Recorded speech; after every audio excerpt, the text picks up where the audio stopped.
We're in. Josh. Cold Pod. Austin. Special guest.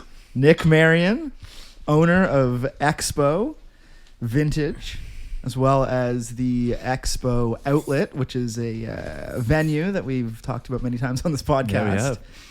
And there's a mysterious third location that I've never been to, but I've heard it exists. I'm also 1/4 of the now famous deleted meme. there's also a fifth member of that meme that didn't make it. So I wonder if you guys can decide who it is. A fifth. You really want to go there? You want to go there fast? No, let's not. We can't do that because you got to hold it closer. By the way, when you're talking to the mic. Yeah. But we can talk about that meme for a second here. We won't name any names or discuss anything specific. But it is interesting and very funny to have posted a meme like that. And then a week later, one of the guys from the meme was sitting here on the couch. Kind of strange, isn't it? He's why we had to delete it. No, I'm kidding. No, we had to delete it for other reasons. But yeah, what's going on? Just walked up here from my house. Nice walk. Does every single person in Toronto live on the street? Did you run into everybody? No, not that. There are cars. I just saw so many people's cars on the street. I'm like, oh, bing, bing, bing, the whole way up. I'm like, what the fuck is going on? I mean, I feel like it's one of those streets that actually connects. It's like a connector street. Yeah. You know? It's like people kind of cruise up it on their bikes. People cruise up it in their cars. Yeah, true. People are kind of always just on my street, which I'm into. We're not going to say what the street is. You already have before. We had to redact it. Yeah, it's true. We don't do that anymore. But let's talk a little bit about before we get too deep into things, because there's a lot to talk about. Let's just start with the some of the simple stuff. Let's talk about Expo. How did Expo come about? How'd that start? Because you have basically a little bit of an empire now. Well, it's kind of a weird long. Well, it's not that weird, I guess, but I was kind of trying to figure out what to do with my life at one point, kind of my late 20s. Uh-huh. And I did this crazy mushroom trip. Okay. And I was like, okay, it's got to be vintage. Yeah. So what I did. did. How old were you? Probably 26, maybe. Okay. Maybe around that. Okay. And so what I did was I just kind of I wrote a bogus resume of working in other vintage stores and these titles that I had never had, and I took it to every vintage store. Yeah. And none of them called me back. And then so I finally decided that I was just gonna camp outside Public Butter and wait for the owner to come. Really? Sorry, John. I don't know if you even know this. And then, so I just kind of attacked him on the street essentially with my resume and just was like, please hire me. And he's like, who the fuck are you? No. Wait, so he didn't hire you? No, not in the beginning. And then I tracked him down again at one point, and I just forced my number into his phone, and then I called him for 3 months and just was like, give me a job. Really? Yeah. Because I always knew when you worked at Public Butter, but yeah. I always knew you as a guy who anyone who just owns vintage clothing. You're yeah. Oh, that guy knows his vintage and has his vintage. So you assume that you have some sort of history with it. But I didn't know that you just cold called him give me a fucking job. Yeah, give me a job. And then finally, after about, I'm not even joking, 3 months of calling this guy, he's like, okay, fine. Fucking fine, come in. And he picks me up at the corner of, actually, ironically, Dufferin and Dundas, which is where Expo is now. Yeah. And we go and we're picking, and he's just like, okay, now sort all this stuff. And of course, at that point, I had no idea what I was doing. Yeah. And I just kind of faked it, and he was just like, okay, great. And then he gave me the job. Oh, so you had an actual trial, kind of, yeah. You had to pass a test. Yeah, because on the resume, I was like, I'm a picker, I worked in New York as a picker and all this stuff. And it was all obviously total bullshit. But I feel like there must have been some level of truth, because I feel like when you're when you just kind of have the sort of that youthful energy, you kind of just have done a bunch of shit once. You know what I mean? There was zero background to any of these stories. Okay.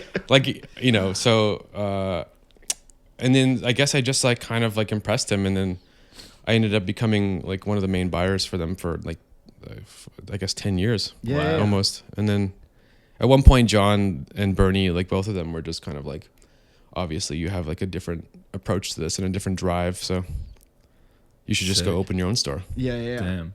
And that's how that happened. So you kind of got like a weird blessing from them. Kinda, yeah. Because the reason I ask is how it works. Because, and I know this from knowing you and having employees or dealing with hiring and stuff like that. But there's always the kind of thing where it's like, because I remember what you did is you were simultaneously working as a picker for a vintage store, but also picking clothes for your store. Yeah. You know what I mean? So like, how does that work? Because like, is that not like a conflict of interest? Well, the thing is, like, that didn't happen immediately. It was kind of like towards the end of my career there. Like I had sort of, and by the way, I was going to places that they didn't go to at that point. So I just like kind of knew the industry, and I was like, okay, I'm going to go and like buy on my days off with my wages and sort of accumulate slowly. And like I built up a huge storage facility of like gear over like several years. Well, yeah, because so his house used to have, well, his room, sorry, it was like a loft with roommates. Yeah. But I'd go into his room and he'd be like, yeah, man, I got like a jacket that'd be perfect for you. And in my mind, I'm like, what are you talking about? And he'd go into his room and it would be like a vintage store. Like I'm talking like racks of clothes that like some probably fit you and some you wore, but some that were just like something to one day sell. You know? Yeah. But like that in the meantime, you're just trying to sell to your friends. Kind of. I was doing lots of like wholesale to Japanese clients at that point. Okay, so I would like accumulate stuff, and you know, some of my friends from Japan would come over and hit me up and just like buy like, you know, whatever, X amount of stuff for very little money at the time. way selling it way less than it should have, just to like build that clientele, you know. Yeah, when you gotta get them from the beginning. You gotta suck them in. But there's the whole Japanese market, because there's times where I've seen you on the street and I'm like, who the fuck are these guys? It's like cool Japanese guys, and I don't just mean like Toronto Japanese guys. I'm talking like guys from Japan. Yeah. Kid, do you know why there was that big fucking implosion of all those blue suede corduroy farmers jackets? Oh, you're talking about the European workwear style stuff. Yeah, they were like European workwear, but there were this specific one where it was like a blue corduroy, and they had a patch on the chest, and then a bigger version of the patch on the back, and it was like a Midwestern Farmers Association. Oh, I don't know. I remember buying one of those jackets. I think not at Expo, but somewhere else, and then thinking I had like found this amazing jacket, and then all of a sudden I saw like 30 different people wearing the same fucking jacket. Yeah. And then I watched Napoleon Dynamite, and they're all wearing it in fucking Napoleon Dynamite. Really? Interesting. And this jacket has haunted me, and I just saw it up on eBay for like $400, or on like Grailed or some shit for like $400. I'm like, there are thousands of this jacket. Yeah. Do you still? Why have does yours? that happen though? Yeah, I still have mine. Well, it depends like where it's coming from. So it'll be like maybe like a whole fucking like facility will go out of business, and they'll take all those sort of work jackets and donate them. Yeah. Right. And then you can kind of like buy them all at once. Yeah. So interesting. And it depends where it's coming from. So if it's like, you know, whatever the fuck, Iowa, and then, you know, a facility here will buy the bale, and then the bale will come here and it'll get graded here, and then we just get stuff from there. Because there's a whole thing that I know nothing about, and I only learned this maybe in the last couple of years when you opened your store. Yeah. But there's a whole network, like underground network of, I guess they're places that the public can't go to dig for vintage clothing. Yeah. Only the owners of the stores and the buyers can go. So how do you get into this world? Because like I've even asked you, like, as someone who has almost zero interest in vintage outside of buying something for myself.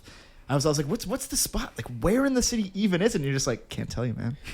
Well, I'm going to maintain that. No, I'm not asking you to tell me where it is. I'm just saying that how does this network exist without it still being blown up with like the world of the internet and shit? Because you imagine that everyone could figure it out. I mean, I think that to an extent it has, but there's definitely a lot of them that are like wholesale based. Yeah. So it's like you can't just walk in and get a pair of Levi's. Right. You have to buy like, you know, I don't know. Yeah. 2,000 pounds a month or so, or whatever, or more. So it's like you can't really just walk in. You have to have the ability not only to buy it, but then also to move it. Right. Because it's like, we move thousands of pounds a month at my store, and it's like if we didn't move that product, it would be sitting in a room somewhere. Yeah. So it's like, and it just would pile up forever. Yeah. There's no shortage of clothes in the world. So it's kind of like you have to figure out how to move it first, and then you kind of like figure out how to buy it and then move it, and then how to get good stuff, because it's kind of hard to get good stuff too. Yeah. And that's just all trial and error. Like there's a lot of places here, and So do you ever fear that like when you're hiring somebody that they're going to like do they have to get to a certain level to become like a picker on your team? Because I'd imagine that like, let's say you got some kid, right? Yeah. Not to be like all like not to be like it's some kid. some fucking kid, he doesn't deserve to know the secrets. Gatekeeping is cool. No, like you get some kid and like, he's picking or you're not there or whatever, and next thing you know, you find out he has like a Depop store or something, and he's like potentially, which I'm not even saying is necessarily a bad thing, because like that's kind of in a way sort of what you did as well. But like, how does it like, do you like how does that work? And do you have any sort of fear of like? I don't fear it at all. Okay. Because I know that what we do is like very good, and it's like you can try, but it's, yeah. You can try. You can try, but you're not. but But you're not moving that product. I mean, that's the one thing I learned from John, is how to move product, and I respect him so much for teaching me that. It's like, just fucking cheap. That's all it is. Yeah. Just move it. Yeah. And it's like, for sure there's some fear of that, but initially anyway, but now I don't really care. Right. Now a couple, like I have someone who picks for me like sometimes, and I kind of took him aside one day and I'm like, look, because I know that he's selling on the side. Yeah. And I was like, look, I don't really care. You're just not going to get a deal. Like Yeah. you can buy it full price and resell it. Yeah. But It's funny because like hawking vintage literally sounds like drug dealing. it kind of is. Like this you- conversation does sound like moving product. Yeah, just be like, I realize that you're taking a little bit of the product for yourself, and you've got your own little side hustle going. But like, if you're gonna do it, I take a commission because you're going full. Like, it literally sounds like some drug dealer shit. Yeah. I mean, that's what it is. It's all about moving Rags. just moving rags. Moving rags. Then how do you feel about the whole like Depop thing? Because like it all of this shit tends to like relate to like a lot of the shit we talk about on this podcast, which is like the sort of yin and yang of these things that have all happened and technically made things better for everybody, but have then made things not necessarily worse, but have changed things for those that maybe have a passion for it. Yeah. So we could talk about like music and film and stuff like that. It's like, now everybody's MacBook has like GarageBand on it. Anyone can just plug in and like upload their song to fucking Spotify, and that's amazing. But like, the fact that we have access to literally everything is cool, but what happened to the search of the good shit? like trusting someone's taste to be like, I want to listen to what they recommend because I like their taste, versus just like, Yeah. What happened to the tastemakers that earned the respect Yeah. of being the tastemakers? and I say that in the sense of like, say, Depop versus like somebody like you who, even when you talk about humble beginnings as like a kid, just not even a kid, but just 26 years old, like, essentially scamming your way into the industry, but then actually doing the work though, and like learning and figuring out like how all this shit works, versus say somebody who's just doing the Depop. Like, do you think there's any kind of difference between those? I don't know if we would be as successful without that sort of boom. I have it's hard to tell really, but it's, the first rule of drug dealing is to find a good supplier. So, I've done a lot of work to find a really good supplier, and it's like, we are very comfortable there. Sorry, this would be so sick if we were actually talking about drug dealing. We're actually talking about Nick being a drug dealer, but we're just using the guys Using the vintage. Well, I mean, pushing vintage products. Let's let them decide. Yeah, we don't know what's in those pockets of those pants. But then again, you also use Depop, so it's like, Well, yeah, I use Etsy, not Depop. right. So the mysterious third store you speak of is all on Etsy. Okay. And it's like, it's a store you can go to and actually shop at, but it's all technically online. I see. Interesting. Okay. So it's our studio in our storage room and that kind of bullshit. People can go to it though. Yeah. I like literally, I know it exists. Yeah. I know you have it, but I love the idea of just pretending that this is like something you've just like made up to just be like, I got 3 locations. Like, I've known you for years. I've never been to this goddamn location. I mean, I would do that just to like keep up the allure of like. Yeah, but you don't know about the mysterious third location. Yeah, you don't know the third. Well, let's talk about the second location now for a second, because it's not just a vintage store. No, it's also a venue. Yeah. And like I said in the intro, quickly, but we have talked about that space several times on this podcast. I feel like everyone listening knows. I've never listened to the podcast. I'm sorry. Don't worry. That's great. A lot of people that come on don't. But then end up listening to it after, so we'll see. Maybe we'll convince you. But the reason I bring it up is because we talk about that place all the time as a place that, like, when it happened, when the first show happened there, we literally had a podcast called Rejuvenation, where I felt like, I was like, fuck, like, we're back, like, and, it's funny that is your space. Like, that is your space that, through collaboration with promoters that we can get into in a second, but it's become its own kind of hub and its own place. And, like, how did that come about? Because it was this, from knowing you for as long as I have, this in my mind was always the dream. The vintage thing came midway through our friendship, where you became that vintage guy. But from the beginning, it was like, I want to have my own bar. That's a venue.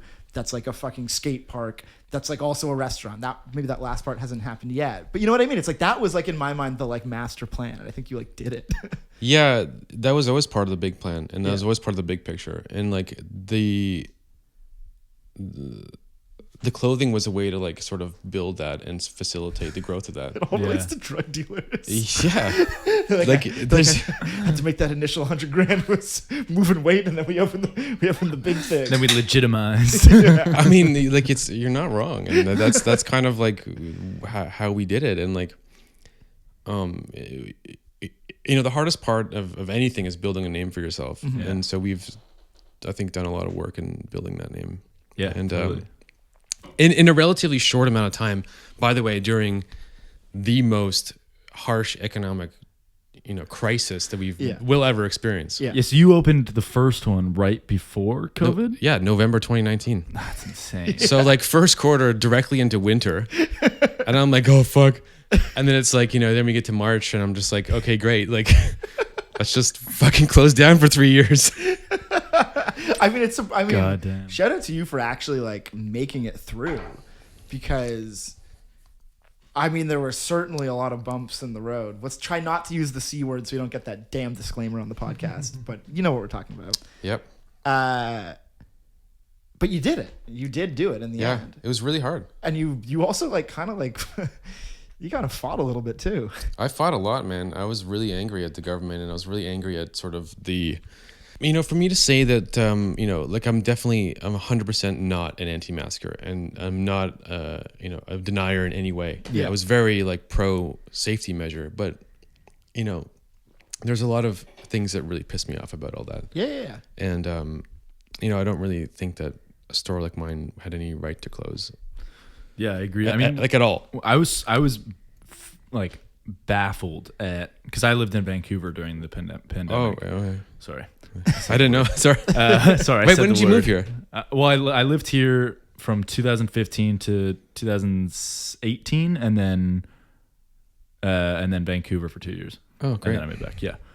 But in Vancouver, we didn't shut down nearly to the same degree that we did here. Mm-hmm. And when I would talk to my friends who still lived in Toronto about like what was happening here and like the business closing down and stuff, I was fucking baffled at how insane the precautions were. Because some of them just seemed to make no sense. Well, yeah, I don't even. It's hard for me to even remember some of these things because I've tried to like blank out most of it. Yeah. To a degree, where it was like I don't know. I remember going to the store and it'd be like masks, sanitizer, and like rightfully so, fine, totally fine. But like, what happened? Something happened. I can't remember what it was, where the anti-vaxxers thought that you were on their side. Okay, so what happened was I had this sign in the window that it was around the time when remember when stores closed, like small businesses all were forced to close, but then Walmart was able to open. Yeah. Mm. So I had this sign in the window that was basically what the fuck is up with this? Yeah. and I got a lot of media attention from it. And I did a bunch of interviews with you did. with a whatever newspaper and news outlets. And then I'm there the next day or whatever, and or a couple days later, and I get this knock on the door, and I go up, and it's this woman, and she's like, I open up, and she's like, whatever you need, we're here. We have tons of money. We got people. Whatever you let us know, and we're here for you. And I'm like, who? And she's like, yada yada yada. And I'm like, no. I don't think. I think you get the wrong idea of what I'm. Because it was around the era of the that barbecue place. Yeah. Oh, she was like, we're with Adamson. Yeah, Adamson. Do you remember the what was barbecue this? place? No, I wasn't here. I don't know. I guess you weren't here. The barbecue spot. I forget what the deal was, but it was like. Well, his whole thing was like, I'm not closing my restaurant. Like, too bad. Yeah, Right. Yeah. And like, and then there was a big sort of outcry against him, and like, oh, he's spreading COVID, and sorry, That doesn't matter. just bleep it. Just bleep it. He's spreading. Beep. And What's he spreading? What the fuck? yeah. And remember they put those concrete barriers in front of it, like they like basically jailed off his whole. No fucking they way. did. And like at the time, of course, I was like buying into like the fear and the anger, and I was like, "Fuck that guy," you know. Yeah. And now I'm just like, you know what? I wish that was me. Yeah. Fuck. I mean, yeah. It's crazy how like fuck. This is gonna be We're getting into a heated conversation. Yeah, Right? This is a heated. This is good. It's funny because because I'm kind of with you to an extent now, because it's like, with where we are now, you can't help, and just knowing other people like yourself who had small businesses, you can't help but like want. And now I will say that he did take it to an extreme. For sure. This is a guy who like got the media attention and then fucking rolled with it. This is Yeah. what happens all the time. That he became this villain and he loved it. And like that. He was doing things where he was like, I don't even remember. He was like making food, whatever. There was like all this shit. I remember watching it like at the time. What, he was like spitting on the food and then serving it to people? The whole thing with his approach was it was like a blatant disregard for the mandates, and it's kind of like at that point, like, I never did anything like that. Like I was always very pro mask, and like my mom's a nurse, so like I kind of like always approached it from that angle, like from a health perspective. And I was always like pre-pandemic for most of my life. I was like a pretty serious germaphobe, so like to have a virus. No, like literally take over the world. I was having a real problem with it for most of the pandemic. Yeah. And I think that because of that like trauma that I experienced, I've like since like moved on from that. Yeah. Germophobia. That's sick. It's interesting because you mentioned this, I forgot, but you were like a serious germaphobe. Yeah. It was like, if we're sharing food, it's like you better fucking use hand sanitizer before it was the norm of COVID shit. Right. It's like, Yeah. It's like you didn't wash your fucking hands. Like, you're not touching those nachos. Like that kind of thing. Yeah. If you would even allow anyone to even have a shareable thing with you. Yeah, which was very rare. Yeah. And like drinks, forget it. Like Yeah. And it just was kind of, and that's all kind of, I've moved on from that because I guess like being forced to like do it for 3 years, I just kind of was like, Yeah. Well, also just like I'm good. Yeah. You're like, nah, no more of this.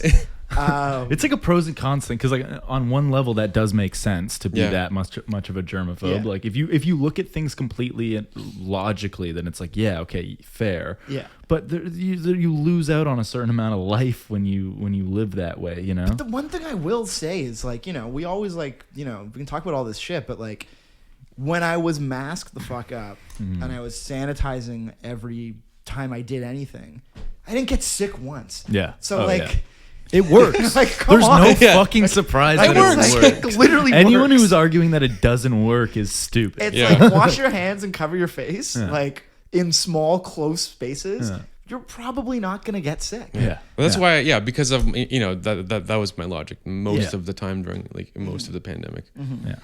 And what?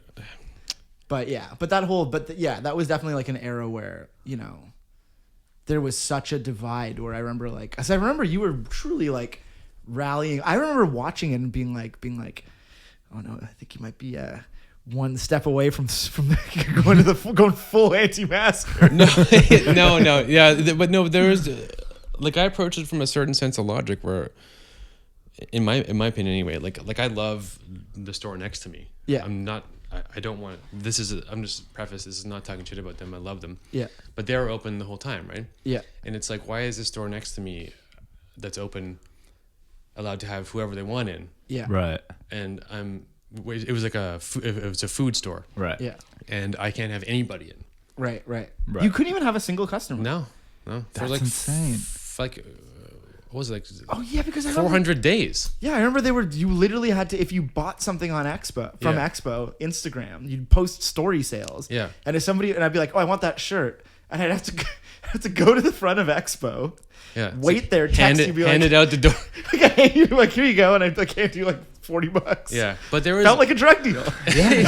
back to drugs. But there was definitely a certain sense of like defiance during all that time. I mean, I remember like I definitely would like put racks on the sidewalk, and like I got busted for that. They were like, "Oh, you can't have a rack." I'm just like, "Come on, man!" Like he's like, you have to get a permit to have a rack on the sidewalk. Right. It's like every step was like, just getting fucked over. Yeah.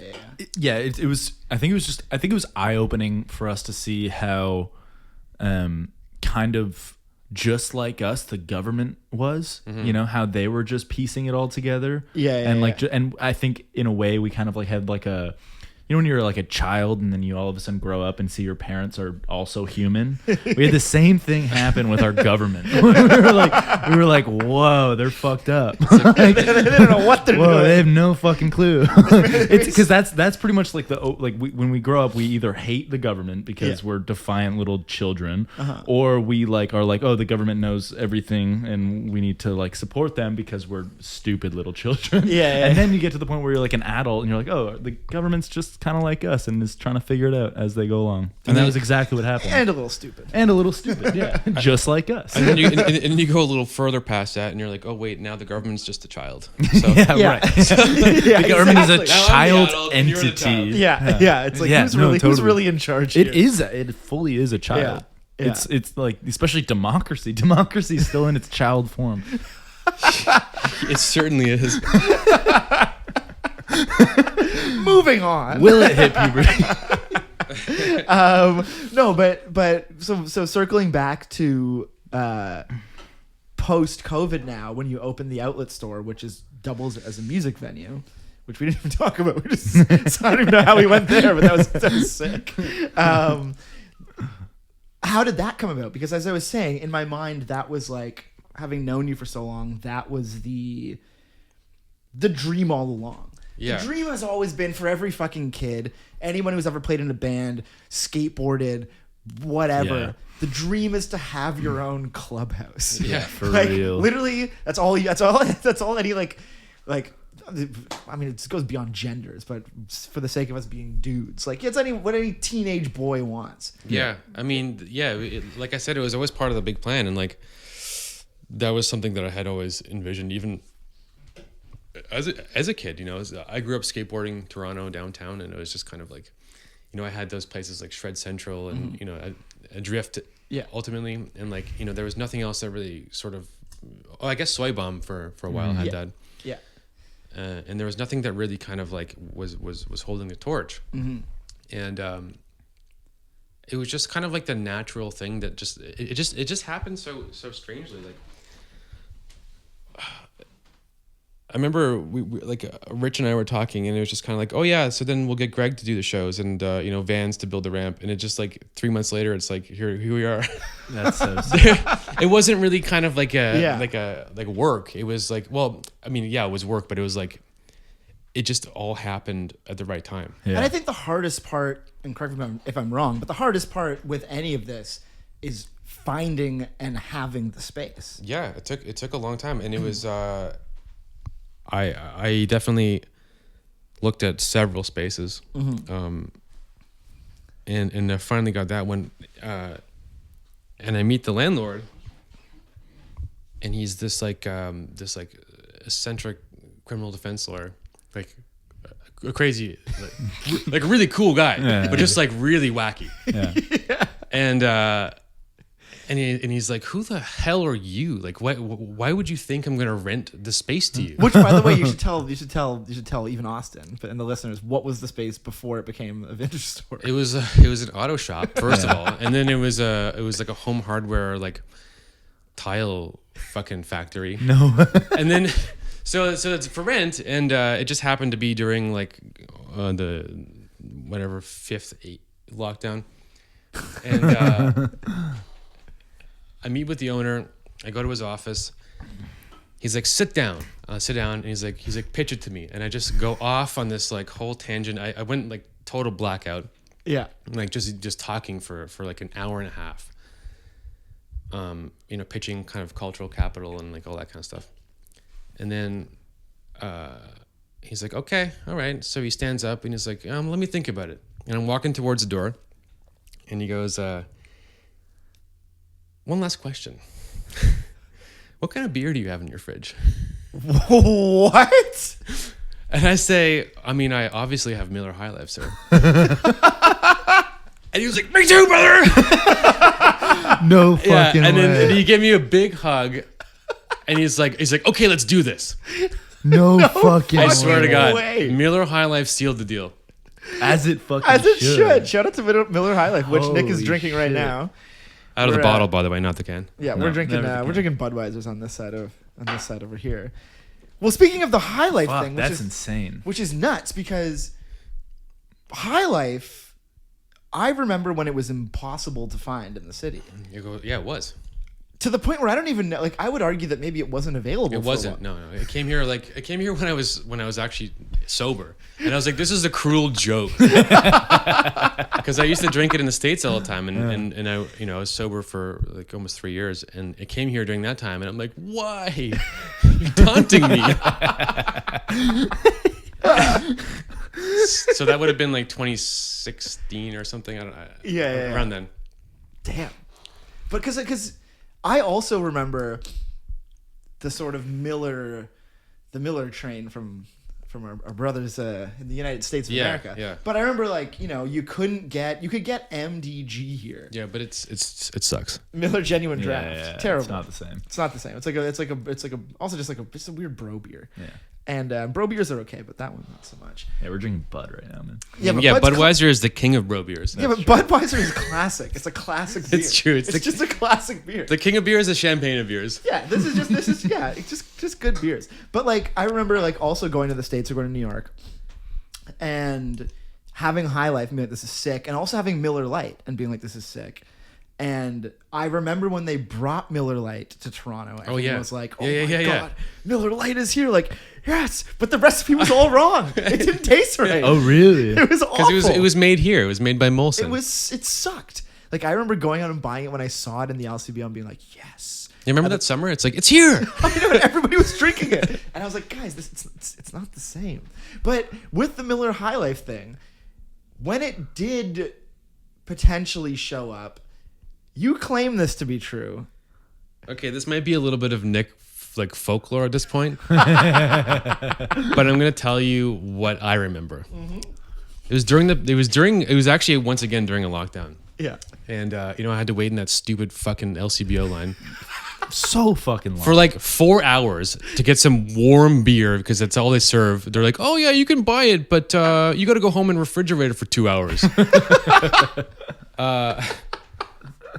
And I finally get in, and there's nobody in there. There's one other person because 2 people at a time. And I get to the shelf and where it usually is on the Dundas one there, and the label's turned upside down.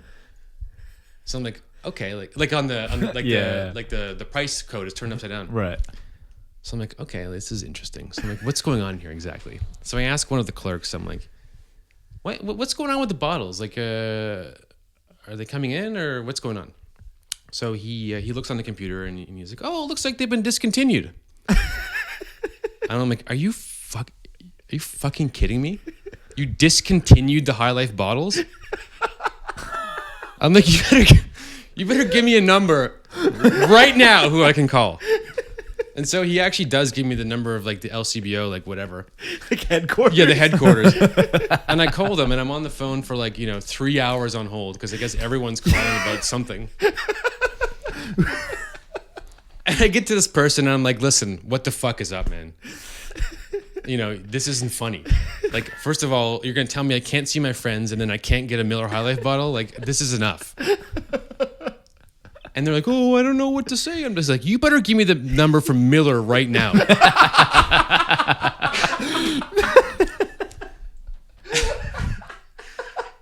And so, once again, I call the number in Miller. It's in Wisconsin. Milwaukee. And this guy picks up, and it's like in the brewery. It's like...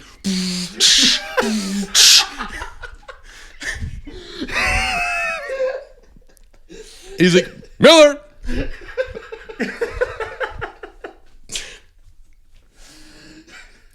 And so I'm like, look, man, what the fuck is going on with the bottles, man? And I'm like, it's a very popular beer. It's like, this isn't like a craft beer. I was like, please fix this. And he's like, okay. And it's just like, hang up the phone. And then, like the next week they're back on the shelf. No fucking way. I swear to God. I mean, I Dude, know you're an international hero. Wait. So do you think this discontinuation was they were gonna stop worldwide? No, just to Toronto Okay, to Ontario. You're a provincial hero. Yeah, you're a provincial hero for that. Because it was a problem with the LCBO. Like they had some ordering thing got fucked up or some code, and they just had to. Then they canceled it. And then Yeah. I don't know. Maybe they didn't even notice because Yeah, they're so yeah. daft. Because it's true. There was There was a period. It was like the shortage. 2 months. It The was the shortage. High Life shortage. Yeah, the great High Life shortage. Great shortage. I remember it because would this have been summer? That sort of high life summer we had where we were like Probably, yeah, we were around like then. the summer of sitting in the parks and like all that. Yeah, it was around then for sure. Because Yeah. that was the summer where I was drinking them all the time. And then I remember when like I'd start to go looking for them and be like, what the hell? Like, where's the highlights? Yeah. And they were gone. As he goes to crack another one right now. And they were also like the real irony about this fantastic beer is that it's like $4 cheaper than any craft beer that's made like literally down the street. Yeah. Or like not even craft beer, like Molson. You get a 6-pack of Molson and it's like $18, and like High Life's like $12. Yeah. Like, No, High Life's so the backwards shit. here. It's so good. None of this shit makes sense. And you What- don't like. Sorry, go ahead. What do you think about spaghettis? You ever heard of a spaghetti? Yeah, I've had a couple of those. Yeah, they're pretty fun, but I don't like to tamper with the. Yeah, the that was what I recipe. was worried about. I Yeah. was like, are you gonna be a Miller High Life purist? Yeah, I think so. I mean, for the most part, I do, but sometimes when I go to Super Point, I like to get one. I'm a What big is this beer you're spaghetti- talking about? Spaghetti's a Miller High Life with a shot of Aperol. Oh my god. Yes, And you it's- drink. it sounds incredible. It's my favorite. You I know, actually- have you seen no. all my stories? I No, always, no. Yeah, it's my and I also favorite did. I thing. actually did one. I think we've had one Yeah, together. I think we did. Yeah, because that's my go-to drink is a But this spaghetti. drink is specifically with a High Life. Yeah, It's yeah. only Yeah, High Life. I've tried it with Corona. No, I've tried it no, with no. every other. It doesn't. It only works. Really? With Miller High Life. Interesting. It's insane. Yeah. And it's the bar. Like I'll show up to a bar and I'll ask for a spaghetti, and they'll be like, "You're a fucking freak. What are you talking 'cause about?" I feel like it's tough. But then I'll even say like, "Oh, do you have Miller High Life?" And I'll be like, "Yeah." Do you have Aperol? And they're like, "Yeah." And I was like, "Can you put those together?" They're like, "No." So how does They that work? always Do you, give like me a you hard get the time. High Life? Do You pour a little bit out of the Miller. Well, you drink it actually. Yeah, you drink it. Ideally, you drink it. Yeah, you and don't then you waste just any of pour that in a delicious you pour in an nectar ounce of of the gods. Aperol. You pour in an ounce. Some places do it with some lemon juice. Yeah, I think it's I like prefer just without. just like below the label. Yeah, but it's insane. Yeah. Maybe we gotta go get some after this pod. We We should. might have to. We should. All right, circling Anyways. back again to the venue. I had to endorse my favorite drink there. The Great Circle. Circling back to the venue again. So now that you have the venue, which does it serve Miller High Lifes? You know what's funny is that it doesn't. Damn. And You don't think your clientele's good enough? Come on. You don't think they deserve the champagne and beer? I will tell you why is because we got this when we first started we got this kind of hookup through PBR. Yeah. So we only serve PBR there. Okay. But PBR's is a perfect beer for a place like that. Yeah. It's like, And we got the neon light. They gave us like the neon light, so we just kind of like Oh, you have a pap sign in there? Yeah, I've actually haven't yeah. been to the. to the outlet. No, I said I haven't been in. I mean, let me finish. I haven't been in a while to the outlet. Yeah, there's a neon pap sign in there, and it's kind of like, I've been trying to get sponsored by Miller for 4 years now, and they just don't even listen to me. But that's what. So hopefully this will get to them. But I think that's kind of what makes them sick, though. Yeah. There's like a level of like, it's not attainable. Where it's not like Ace Hill. Yeah. I even have a Miller Highlife neon light in my store window. Well, the secret to Expo is when you're within the family there. You go to Expo, if you shop for a little longer than most. A Miller Highlife might just get handed to you. It's been known to happen. It's happened a couple times. I can think of a few times that's happened. They also seem to have the perfect branding. Like they don't need to change anything. They don't need to be endorsed by anyone. No, I mean, there's no ads. There's also no fun. ads for it, which is like the sickest part. Yeah. There's literally They're no fucking ads. Just good beer. It's just like Yeah, so we don't know. We serve Pabst there, and just like really shitty, like the worst rail you can buy. yeah. Just because you gotta. Yeah. But again, this is what makes your venue actually so sick to me is the fact that like it very much is a nod to at least what I know the two of us grew up with, but it reminds me like when you go to a scrappy fucking punk or hardcore show at a space that isn't necessarily a space that like It's not a concert. it's not a concert venue. Yeah. You don't want to drink like. I don't want to drink a good beer there. No. I don't want to drink like good tequila. Like no, you want to like be like, oh, that shot was terrible. Like, oh, this beer sucks and it's warm. And then you go fucking mosh and jump off stuff and punch people. It's like that's like what it's all about. I mean, that's kind of like, it's not even like I promise you, it's not even intentional. It's just kind of like what I know. Yeah. And it's not even like I'm like, I gotta make this sketchy venue and serve shitty beer. It's like this is like literally what I grew up with, and it's what I know. Yeah. Because you were a bartender for 10 years before you opened Expo. Well, yeah, more than that even. Because you have I actually didn't even put this on the list of topics, but like we need to talk about your bartending days. There's so many careers. I've had like so many lives. It's like kind of scary. Yeah, it's fucked. Like to the point where I literally forgot that like, a normal, Friday night for me when I was like 20 years old was like going to a bar that Nick was working at. Like, as in, it's just in the same way that you just like, we all just have that person that you're just like currently we're just like, oh, I'm going out to a bar, like that person, they're a bartender. But like, I obviously have not really seen you behind the bar in a long time because you have a vintage empire. But yeah, you were like the fucking guy. Yeah, I don't even bartend at the outlet anymore. That's what I mean. Like, I just don't even want to. You stand there and make sure everything's like running smoothly, and then just be like, all right, and then do a shot or two, and then go watch the show. Go watch the show.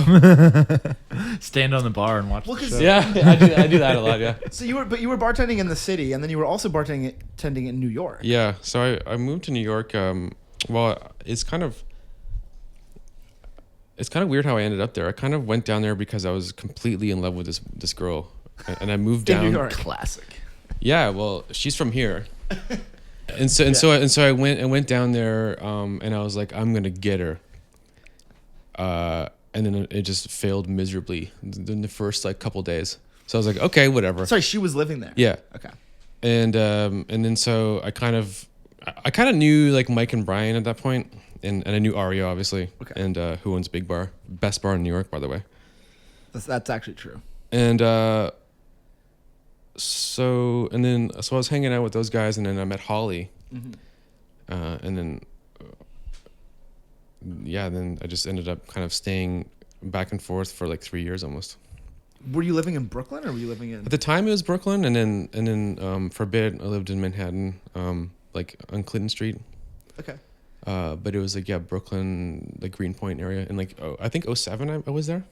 Yeah, because I feel like 2007. This is where like New York gets. This is where New York is still a little. It was still New York then. I don't want to say dangerous, but it was still dangerous. It was definitely a lot different, and it was like being in the Wild West. It was like you would go. I remember in Greenpoint anyway. It was like, there was just nothing around. It was all burnt out kind of factories, and we would just be drinking on the East River and like some pier that was falling into the river and being swept away as we're drinking on it. But it felt really like alive.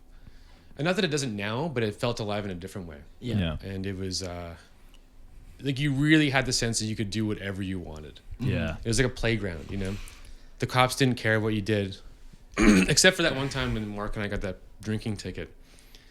Have I told you about this? No. This is the only time anything ever happened my whole time there with cops. I think Mark was pissing on whatever, some phone booth or something, and this cop pulls up and gives us a ticket. And so we go to the station the next day to pay it. And of course, at the time, we were like super like punk looking. And the clerk at the desk, he's like, "Hey, you guys like the Ramones?" And we're like, "Yeah, obviously, dude. Like, who doesn't?" And he takes a ticket and he's like, "Don't worry about it." No fucking way. Dee Dee was a friend of mine. No way. And we're like, all right. Shit. See you later, man.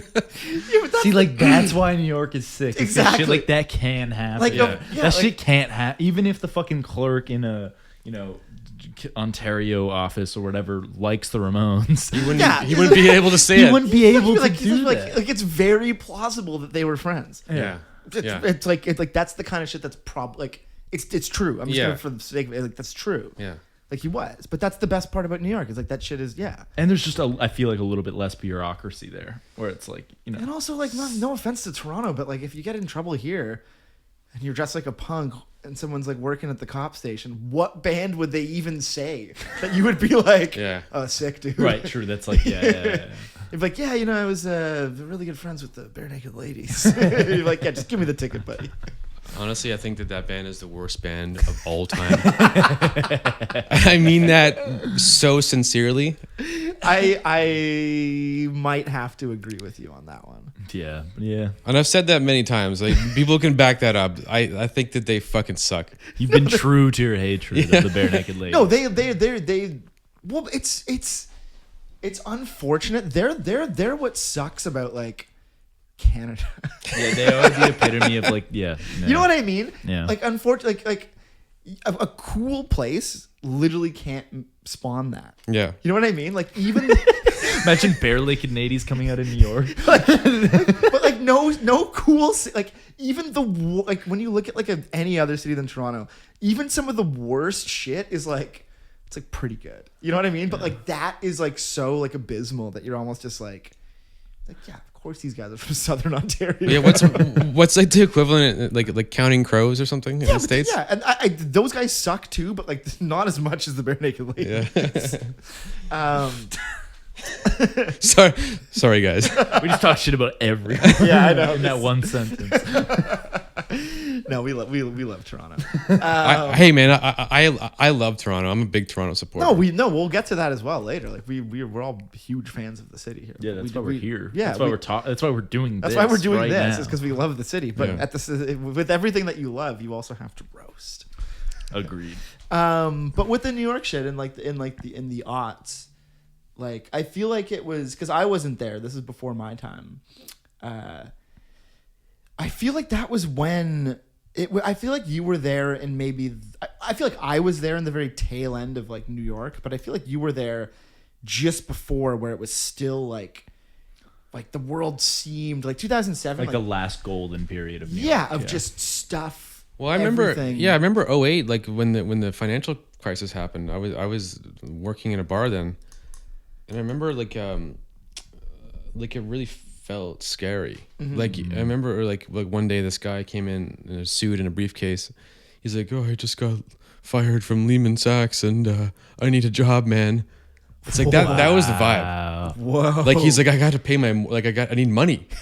Yeah. Wow. And people just didn't know what to do, and it was a real kind of scary time for sure. But it was like it didn't affect us at all. Like I don't remember being like whatever. We didn't get affected, unfortunately. Well, you were also just. Or I guess you're also- fortunately. you're also just younger too. He's younger, and we just like lived day by day, like just Yeah, you were already living like paycheck to paycheck ish. So. worse. Yeah. Yeah. If you can get worse than that, that's what I was doing. Yeah. Spending all my money on booze and drugs and whatever else I could find. Yeah. And like that's kind of like not rags. I'm talking about. And just being a general fucking asshole, and like that's kind of like what it just didn't like. I don't really remember thinking too much about it. Yeah. But I remember that I was there when Michael Jackson died, and my mom called me, and she's like, "Michael Jackson died." I'm like, "Oh."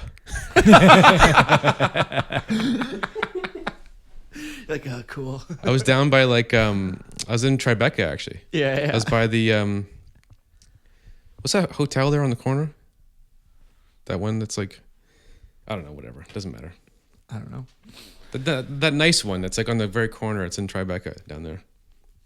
Hotels are not my Whatever, man. Yeah. not my, Limbo. I was there. I can tell you the bars in the city. Yeah. Like you could, but because there's one thing I want to talk to you about, like with this old New York shit, just for a second, is like, I feel like some of the like, the real hardcore raw shit of New York that again was before my time, is like places like the Cock.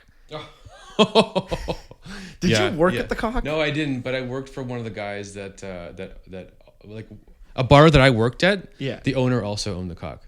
Okay. So our bar closed at 2, and Cock closed at 4. So we used to go over there. Like, we'd clean up and be done by like 3, and then go over for last call.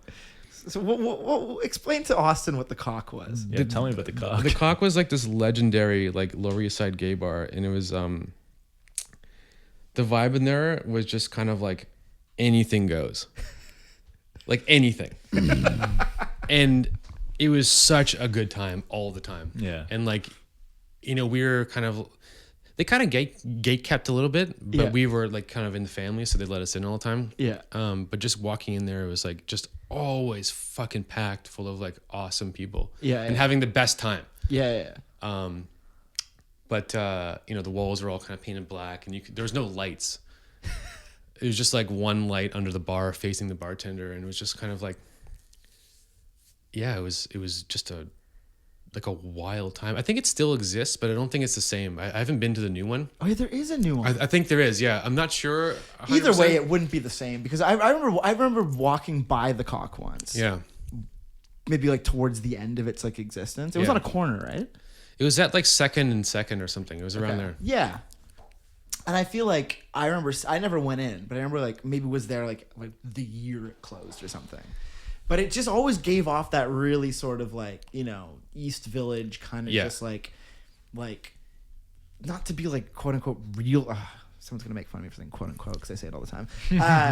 But, it wasn't like, like the real punks went there, but it was like it had this real like Tompkins, like, post kids, like the movie, Yeah. like it I would- had that like disgustingness to it. Yeah. I would say that more so that like Mars Bar was what I'm talking about. That's what I was thinking of. The one Oh, in the really? corner is Mars Yeah, Bar. Mars Bar is in the corner Yes, of first and second. That's what I was thinking of. And I used to go there like almost every day. Mm-hmm. And there's a really funny story actually. There was this old punk dude there one time, and I sit down next to him and I start talking to him. I was wearing that famous Dead Boy shirt that I wore every day for 3 years, Oh yeah. and I'm talking to him and I'm just like, we're shooting the shit. He's like impressed with my knowledge of music and whatever. And at one point, about 2.5 hours down our conversation, I'm like, hey, why don't you go, call up some of your friends? And then he just starts shaking. And he's like, I have no friends. And he lunges at me and starts choking me. What? In the bar. And I'm just kind of like going blue. And my friend who was the bartender, he was in that band, I forget his name now, fuck. That band, the Carbonas, he was the guitar player. Yeah. He jumped over the bar as fast as he could and just started punching this guy in the face. And then I start punching him in the head. And then we just both start punching him. He's like, oh, and he like flies out the door into the gutter. Jesus Christ. But that was like kind of Insane. something that like happened like often then. Yeah. And it just wasn't, no one cared. There was no, like a cop wouldn't come over and be like, what's up? And like, Yeah. no one cared. I mean, it was definitely and when I say that, I mean that it was like very much like the Wild West. Yeah. Self-governing. Yeah. Yeah. And, to an extent, our youth in Toronto was also like that. Mm-hmm. But it was like, I kind of followed that to New York as like, Yeah. as an early adult. Yeah. Cause that kind of ended in Toronto, like, in like 05, like that kind of vibe. Yeah. 06 maybe. What was the shift there? Like, what do you mean? I don't know. It just like that kind of like sort of like Queen and Bathurst kind of like, reverb cathedral kind of like alley drinking punk stuff was kind of over by 06 ish. What happened? I don't know. It just got to the point where like I think a lot of us kind of grew up and moved on and just like didn't really. And then there wasn't. No one really picked it up. No one picked it up. Yeah. See, this seems to be the common thread in Toronto when we think about like what went wrong and like why is it not the same as it was, or like is always that it wasn't passed down. Yeah, I talk about this a lot, but like it's the passing down of the torch that seems to always be neglected in Toronto. Yes. And who, that's not the fault of the older generation necessarily, but it's also the fault of the younger generation. It's the fault of my generation. I feel like my generation is not passing the torch down. They're holding on. You're not right now, but I think that, well, like you kind of, like you are. But I mean, personally, I like to believe that I am. Yeah. But I think that my generation isn't. But what I'm saying is that's not new to your generation. Like that's been happening for a long time, and that's why we have no like. What were we talking about with Melissa? Where we have no like understanding of our history. Like the lineage. We have no lineage. Yeah. Because things happen and then they die out when the people get old and start getting jobs. Yeah. And then another group just starts another thing. Yeah. And just does it. Yeah. And has no acknowledgement or history or and so we're not actually building on each other's we're just thing. doing a different thing side by side. Well, to an extent, it's schizophrenic. It's like to an extent, like my kind of like I'm a bit older than you, Josh, but like like me and Rich definitely like we kind of caught the sort of like the end of like the market punks and like the kind of end of like Riot 99, that kind of punk stuff in Toronto. And we kind of did our own thing at that point. And that was still very much in the Queen and Bathurst sort of, arena. Yeah. And I think that like, we definitely took from people who are older than us. Yeah. But, and then no one really picked it up again until like Greg. Yeah, Benedetto. Yeah. Who we work with now, and I would say Pesci did it too back in the day. Yeah, for sure there was a bit of that, but Greg like brought that kind of like that sort of vibe that I remember, and that's why when we did that fucked up show for the Halloween one this year, that was the first time I think I probably told you, maybe I told you too, but that was the first time that like I had really felt that vibe in Toronto of like a passing of the torch. Yeah. And that show in particular, the second night, the Saturday, that was like for me, that was like, okay, it's like it's back. Yeah. And there was a lot of young kids there too. Yeah. 19-year-olds and 20-year-olds. Well, because punk never really dies. No, of course not. It absolutely cannot. Yeah, it's like it's literally a youthful music. Yeah. That. And that's the thing, is it gets shaken up by the youth. Well, I guess Ryan kind of like with Faith Void, he kind of like had a thing in CBG. Well, when I say Greg, you're talking about a lineage though. Yeah. You're literally talking about a lineage, which is like important. Like that's the whole point. But there was a big gap. I mean, like before sort of Faith Void and Sheebie-Jeebies and what Greg was doing up there, like in my opinion, I mean, also I was kind of out of it too. Yeah. Like some might argue with me that it was still there, but I mean, it wasn't there in the same way. Yeah. As it is now. And so, and like you're totally right to acknowledge that, because I too, was in it and then kind of left it. And not to say that I'm back in any way, but I'm just like, I'm just acknowledging of the fact that like it definitely was still there. But I feel like if to the point where now that we're older, if we're even noticing it, that means it's like more than back. It's like back. back because we're not at the front lines of like the true DIY culture, because that is always going to be for those that have no resources, which are usually young. Yeah. So it's like it's cool to see. It's like definitely still happening. Yeah. And maybe this isn't Toronto specific. Yeah, I don't know. It might be like it might not be. I don't know. I don't think it is, because like ironically, when I was spending a lot of time in New York, like there was not really a punk scene there. I don't remember there being any like punk shows, and like or like true. It was different. It was more like that band like Biters and stuff, like that kind of rock and roll like Atlanta sound. Yeah. But there was like, in my opinion, or that I tried to find anyway, there was no real scene there like that. I think that at that point. Yeah, I think that New York is just so big though that everyone has to. I think that New York is such a big city that everything not now, but everything existed at the same time. You just really had to dig for it because it's also well documented too. Yeah, right. For the most part, the things that happen there are well documented. So there's stuff for younger generations to pull from when they come of age. Yeah.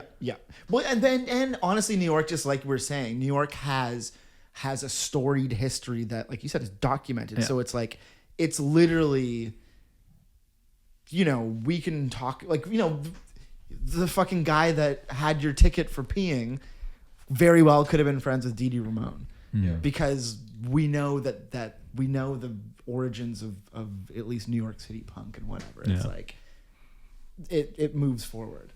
But yeah, New York. I miss it. How do you feel about it now? I went there at the end of I went there October 2022. Yeah. Your little secret trip? No. Not that one. No, it was like when it was still like very much closed. Okay. But I went with Lawrence. But that was when I was there. Yeah. We were there together. Yeah. Oh, yeah. I forgot about that. Not together, but we were there at the same time. We hung out like several times on that trip. Yeah, different parts. We got dinner together with bars. Sorry. I forgot that you're... Yeah, I was there. Yeah, but this like, that's, that's what happens in New York. It's true. You don't remember anything.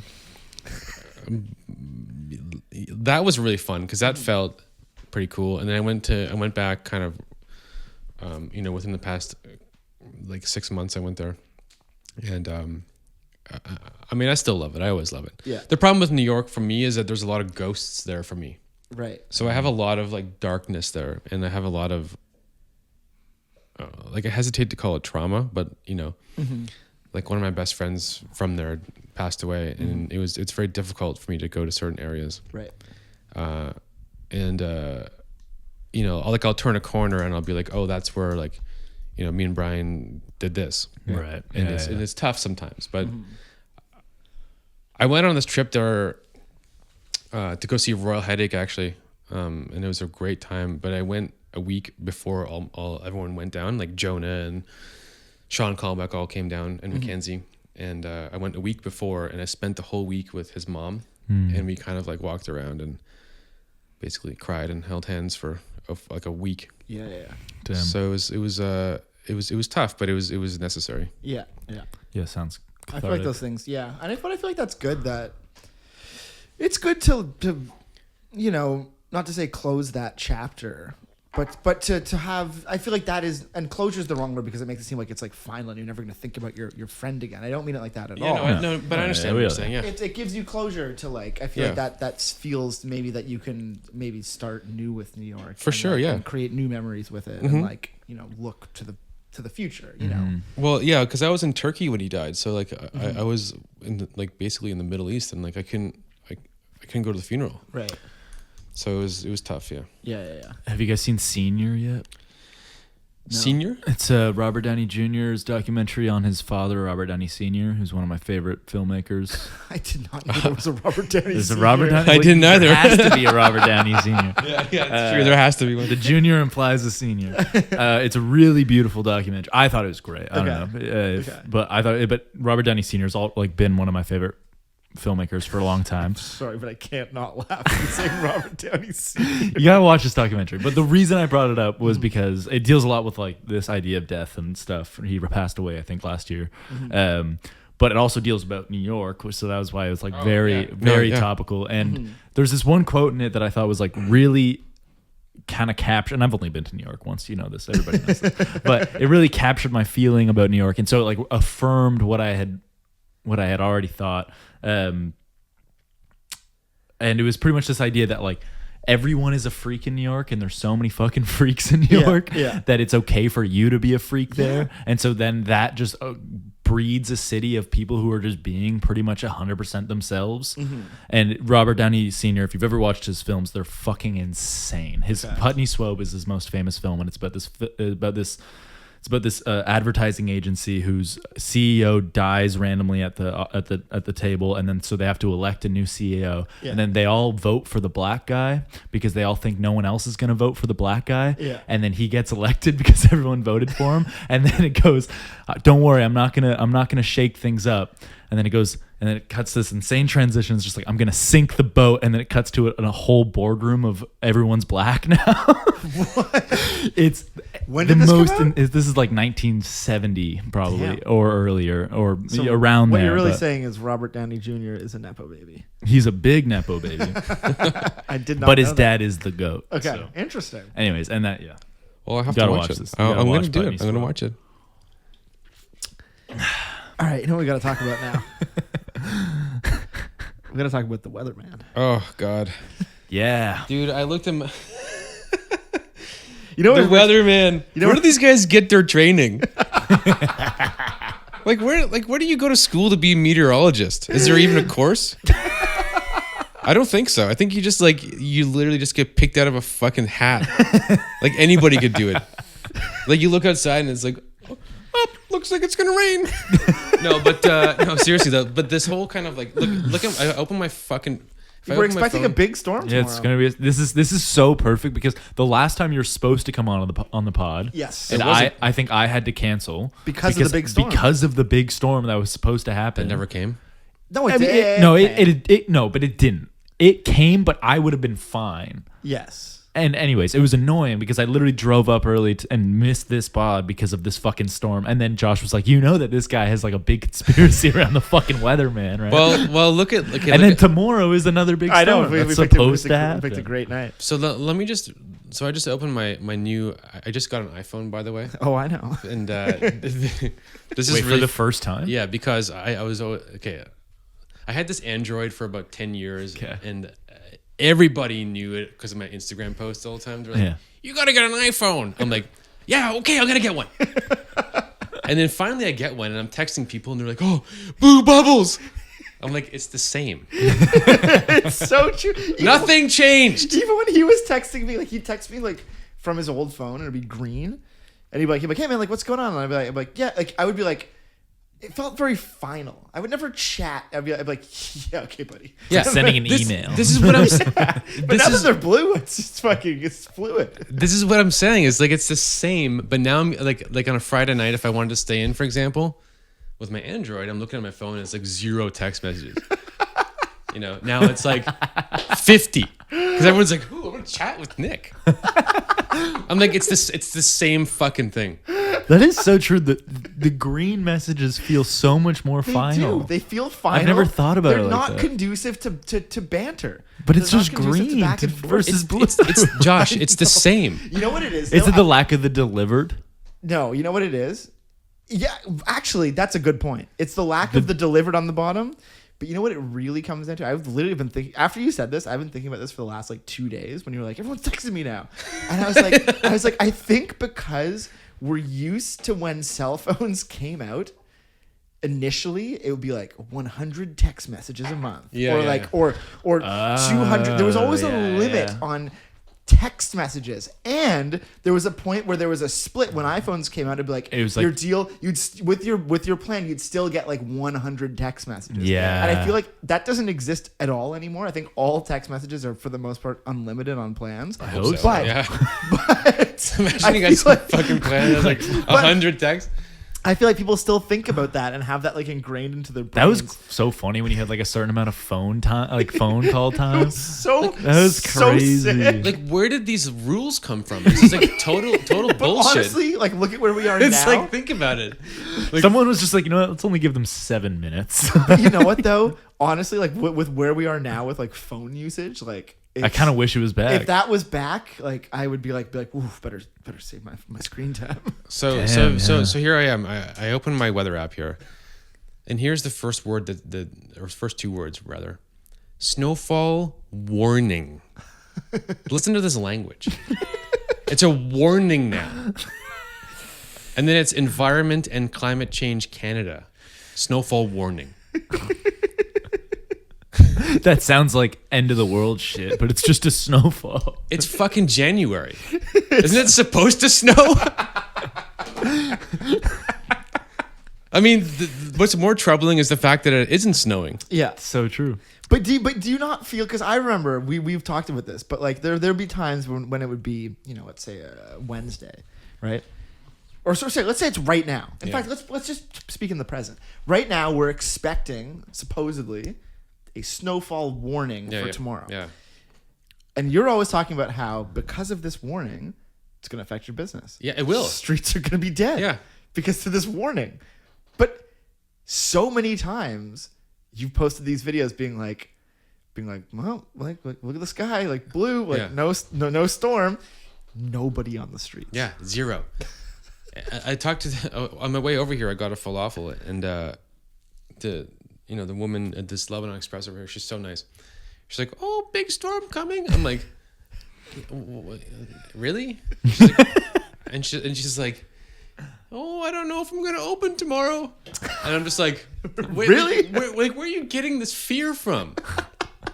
Like, yeah, maybe it'll snow a little bit, but it's like, how bad could it possibly be? We're fucking Canadian and we live in Ontario. What happened? What happened Yeah. when a snowfall is like shutting down businesses? I don't want to date myself here, and I understand it is going to sound like that, but literally when I was in high school, like walking to school in like 2 feet of snow was normal every day. I'm from Aurelia, so that was all. know. Yeah, that was how it was. So it's like, oh, I'm walking uphill. Oh, fuck. It's like, but it's true. Yeah. And it's like every day was shitty. Yeah. Yeah. For like, from essentially mid-November to like April. Yeah. It was like constant. No, snow. I remember too. I remember when it was just normal for it to be like snowy in the winter. Yeah. Now it's just like weirdly like cold. It's like super cold, but it's just like icy. Yeah. Not to be a global warming guy, but Hey man, Be a global warming shit guy, is man. real. Yo, it's fucking. Yeah. that shit is real. Yeah. I mean, I'll take this over my fucking childhood snow, trudging. Was it Trudging. Trudging? Yeah. No, are you kidding me? I was in Aurelia. I'll take snow I was in any day. Aurelia over Christmas. This was the storm that they didn't predict. 4 days after the storm that they did predict, because Aurelia got like no snow during the actual storm that they predicted, and then 3 days later we got 3 feet of snow. Damn. And it was insane. I love that shit though. That's fun. Oh, it was so sick. Yeah, I felt like a kid again. I took my nephew out tobogganing, and he was so pissed off because there was too much snow. Yeah. Oh no, yeah. Now there's too much. He was like, "What the fuck? There's too much. I can't toboggan. There's too much powder." The other day, Brian from Always, what's his last name? Murphy. Yeah. He sent me the screenshot, and it's like, it's the same kind of like warning, and it's like, warning, rainfall 1 to 2 millimeters. And then that day it just misted for like a couple hours, and it was over.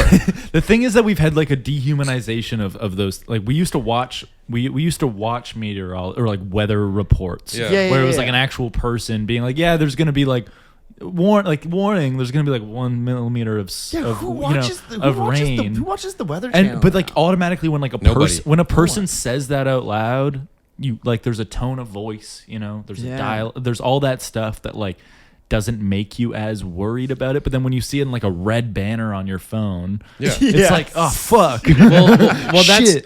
that's the Weather Network app. Yeah. So if you think about it, I mean, like that's a business. That app's a business. So you have to open it. You have to click on it, and you have to look at the ads. Yeah. Wait, I read something about this. That was like weather apps are like kind of the same as those. I honestly, I'm gonna prelude this with I might be bullshitting, because I read something about the Weather Network specifically, and I might be whatever.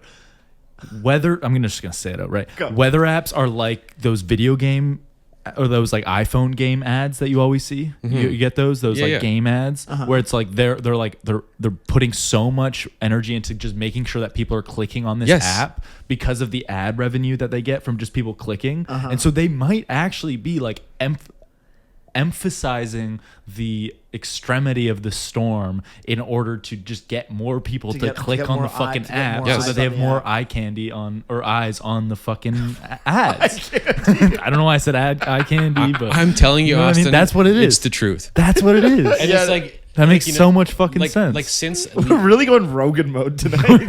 Full joke. oh shit. I mean, like if you look at this sort of. See, I was trying to not be Rogan by like putting a disclaimer there. Yeah, fuck it. full Rogan.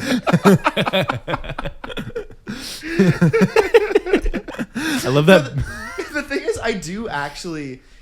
What I will say, gathering from what we're all discussing here, is I do actually believe that what has changed is not the prediction of the weather, but like we'd said, is the language. Yeah, that's what it is. It's the language. It's become this thing where it's like, it's going to snow tomorrow, and that's okay. But when you put the word warning and you just change the color to red, and all of a sudden you're like, oh shit. Yeah, red's bad. So warning is bad, obviously. And what that probably does is, or not probably does, what that does is, that warning, you're actually more inclined to pull the app up a couple more times to kind of keep tabs on it and be like, yeah, when's the storm coming? And then, like anything, they probably did that accidentally and then realized that it was generating more clicks on their app. And then we're like, okay, let's keep going. Fear mongering, baby. But it's not even fear. It's just like, it's fear mongering. It is, but it's just how many clicks can we get? Yeah, we should do. Well, we do that. Well, we're putting a warning on this episode to get some more views, some more listeners. Yeah. Warning. Full Nick Rogan goes off. Nick goes full Rogan. Full Rogan mode. Oh my god. Okay. That's good. Well, switching to it's for another side. There's one thing that we have to talk about here, which is something that me and Nick were both at the same time and had two completely different experiences. Not completely different experiences, but we'll say I got away and he didn't. And what we're talking about here is the infamous G20 protests and riots. Oh my God, Josh. Because we were together at one point. Can we do it? Can we go back? We got to go back. On the Friday or the Thursday? Let's go back. Let's go back to the beginning. Let's just go back to the beginning. So I need you guys to go back. I remember that I had just came back from New York. Okay. So that was 2010 probably, right? Mm-hmm. It was. We were actually on your roof. And that was maybe even one of the first times that I actually hung out with you. It's true. This is like the beginning of our friendship. Yeah. Mm-hmm. Maybe the first day. Mm-hmm. And I remember because that was the first time I had seen Kaylee Jones since high school. Okay. And we kind of like started like, flirting and whatever. And we were sitting on your roof facing Queen Street. Mm-hmm. And there was like bus after bus. Remember it was nighttime? Yeah. Greyhound buses filled with cops. No, and TTC buses too. Yeah, just driving. It was on a Thursday. It was like before the actual G20. Yeah. In fact, it wasn't Greyhounds. It was TTCs because the reason we knew what was happening was because TTC buses always have the full lights on because they meant. So it was like. Oh, true. Yeah. It was buses going by, but with like riot police. Yeah. And I remember being a little too, not even too young, but just too stupid to really know what was going on. Yeah. I was like, oh, G20 is happening. Like, don't really know what that is. Don't really care. I'm 20 years old. Yeah. And then being like, and then I remember getting a text message. One of your 100 text messages for the month? Yeah. The next day from my mom being like, I know you're an adventurous guy, Josh, but like stay away from the G20. Yeah. Now, I love you, Mom, if you're listening, which maybe you are. But that was one of the worst things you could have done. Because I got that text message and I was like, and it was whatever night we're talking about because Nick was there. And I was like, well, I wasn't planning on going to this tomorrow, but now I am. Did we meet up that next day in the daytime? Mm-hmm. Mm-hmm. So we were kind of like, we were kind of like roof hopping around Queen and Spadina. I wasn't with you on that. I was on the street. Maybe we were just like we walking ran into around. each other. Yeah. So it was me and Rich actually and Dylan Bowden. We were roof hopping, trying to take some photos because I was a big photographer back then. And I still have these fantastic photos I took of like, the cop cars on fire from a rooftop. But the vibe was just so scary. It was so heavy and you could really feel the heaviness in the air. Do you remember this, Austin? No, 2010 was? Yeah. I think so, yeah. I would have been 13. Okay, but I'm sure you must have like known about this because it was this is sounding so familiar in my head. Oh my I'm God. like trying to pinpoint. Okay, so do you know what G20 is?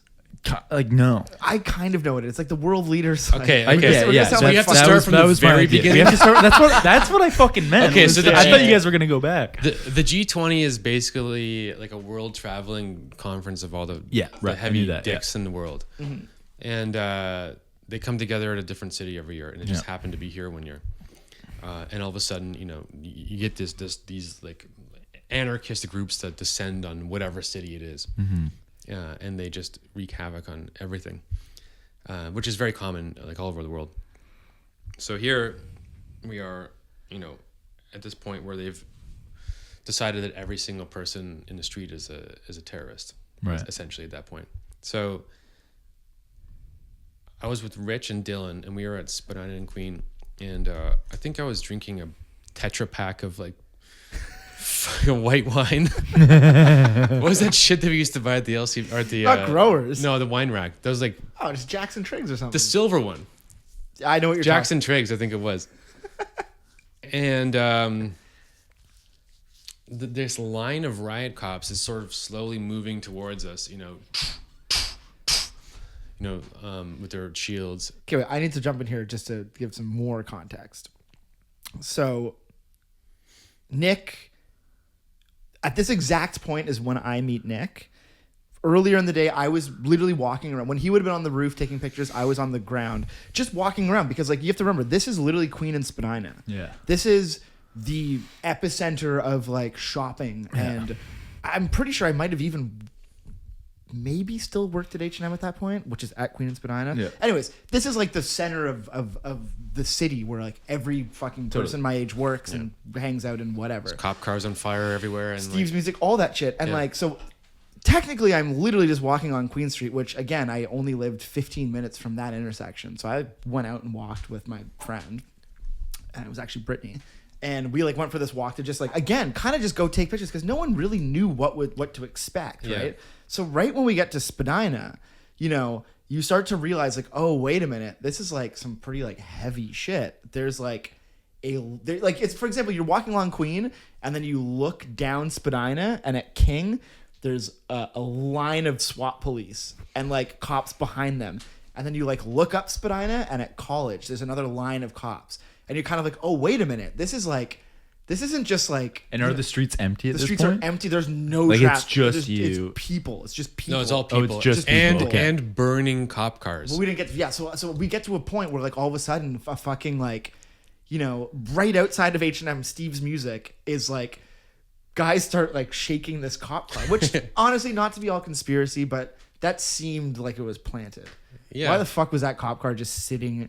I mean, if we're going to go full Rogan, we're going to say that the cop car was definitely 100% planted. But anyways, this is a random... Cop car planted. There's literally just a cop car like in front of a music store where like all of in these front of a music store, planted as hell. Come on. So like, of course, some like dudes like get all like amped up and flip it upside down. People start smashing it, spray painting it. Shit starts to get crazy. Like all of a sudden, like this is back when like Antifa wasn't even called Antifa. It was called Black Bloc. Yeah. Oh yeah, Black Bloc. Yeah. Exactly. And it's like all these people are just like full black costumes, like ski masks with like crowbars. Just like you're like literally walking amongst normal people, and just like a gang of like 8 people in like black start smashing windows, smashing all the windows. Yeah, like, holy shit! Like I felt like I was in like fucking like Greece or something. Yeah, and like Molotov cocktails, and like it was like actually kind of scary. It was like no, like this is the point when I was like, I'm actually afraid. Yeah. Like I need to leave. Like I've had enough. And then all of a sudden, but then I would see other friends who were also just being like, this is the crazy. Like I'd run into people being like, this is insane. Like what are we witnessing? Right. Well, that was that was me. I was like, like my sort of curiosity and my sort of like drive for dangerous environment. Yeah. I was kind of like, this is what I need to do right now. Yeah. And so I'm there, I'm in it, and just like feeling that energy of all that craziness. But then all of a sudden, so this cop car gets flipped and then literally gets lit on fire. And I'm standing like where the streetcar fucking thing is to like get on the streetcar. And I've never seen a car on fire before. Like Come on. I have not. Okay. You know what I mean? It's like I'm watching this car on fire and I'm like, holy shit, this is like at this point I'm like, this is like real. Yeah, it's real. So I start to descend back west along Queen Street as the cops are now making their way from University along Queen west. Like they just keep going like basically charging and running at people from University. Right, so that's like one subway stop away, but like you can see obviously down. They're running towards us, and then they would like stop at an intersection, and then like run a block and then stop. And I was like, "We need to leave. I'm fucking out of here." So I like run. I like leave. Now you're kind of with us at this point, and I remember I remember the exact moment that I was no longer with you. Yeah, was we got to the corner of wherever the KFC is. There's a Cameron House. It was right in front of the Cameron House. Well, Yeah, that's right. It's no longer a KFC, but So like, but basically that area of like Cameron House, Java House, KFC, all that area. I remember standing there, and it was like wall of like riot cops, wall of like quote unquote protesters, but no one was really doing anything, you know. And then I remember like hearing like a siren go off, and then just seeing the riot cops run towards us, and me and Brittany fucking booked it. Rich too booked it with you guys to the like literally one. This is like by my house. We like run 1 block to my apartment, run through my alleyway, get my key, like climb into my apartment, lock the door, and like look out the window at Queen Street.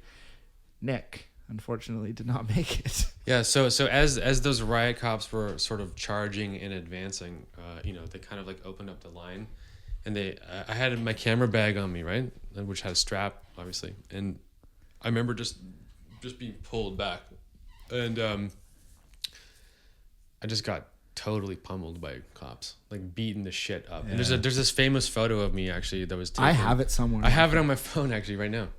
Don't, but we'll save it for after. Because I was on my way to work. Oh yeah, you were bartending. I was going to 751 that night, and and then there's this photo of me on the news. So we CP24 bloody, in handcuffs, and my boss at the time was like, "Oh, I guess Nick's not coming to work tonight." Like literally live CP24. I saw this. Yeah. Like we turned on CP24, and like I saw this, Yeah. and it was just like literally a live coverage of like, a fucking riot happening on Queen Street, and like front and center is just Nick handcuffed, covered in blood, just like sitting down, and all because he didn't get out when you guys got out. It was just he was just like random. literally 4 people ahead of us. Wow. Like no, like we were just like Was this did people get a big Yeah, it was a class action. You got a big class did action. you make- So my friend Micah got a big class action from this too. Yeah. Oh, yeah. Hell yeah. Of course I did. That's so sick. So it took 12. It took 12 years. Was it worth it? Yeah, definitely. Fuck yeah. I got like a. How much did you get? I'm not gonna tell you that. Can you tell me off pod? I can tell you, but you gotta bleep it out. Okay. I got. Yeah, my friend got about that too. Okay.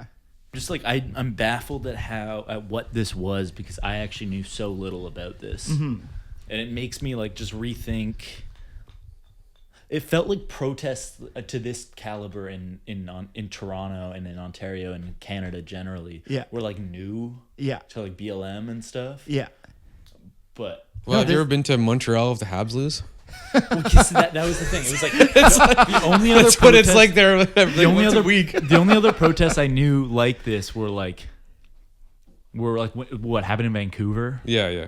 And like the Habs. Yeah. What I'm saying is when we think about these protests and you see these things on TV and stuff, or you see, whenever you see any of these things, you have a hard time imagining it happening outside of your, like in your backyard, right? Yeah. And what I want to like preface is that like with this, when we're explaining the story about Nick getting arrested and me being there, it's not like I went out, traveled miles away or traveled even like, 10 subway stops to go be a part of this thing. Yeah. I left my apartment and I walked 2 blocks. Yeah, it was Queen Street, and it was in our hood. Queen was my street, Yeah. and I lived at Queen and Bathurst. This happened at Queen and Spadina, which is literally 1 subway stop away. And I lived at the Nest back then. Yeah, so it's when you think about just like it happening so close, it was like it happened literally to the point where when you were arrested and we didn't know you were arrested yet because we had left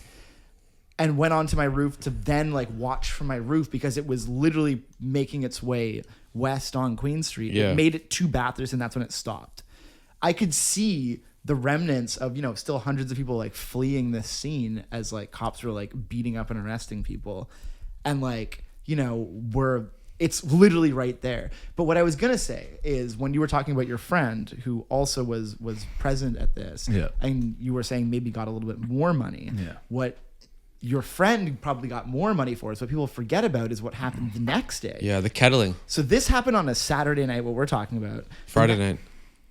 No, it was a Saturday. Are you sure? Yeah, it was a Saturday because I know what happened next was a Sunday. Oh, okay. Because so the next day, it's Sunday, it's daytime, it's literally business as usual to an extent. Like there was damage done to the city, but it was not that bad. That one cop car was lit up, a couple of Starbucks windows were smashed.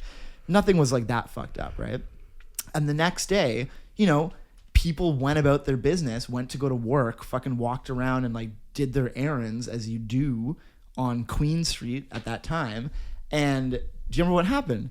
At like 4 p.m, a bunch of people who were just out there shopping and whatnot got cornered by, again, these walls of riot cops and got trapped outside of the McDonald's at Queen and Spadina. Yeah, the whole intersection was blocked off. And then a rainstorm happened, and people had like strollers and these were not fucking criminals. It was like grandmothers and like grandfathers. I knew other friends who were like, oh, I went to go like fucking like buy a pair of pants that day, and like got stuck in between this police blockade. Were stuck there for 8 hours in a torrential downpour, and then arrested, or not even detained or whatever.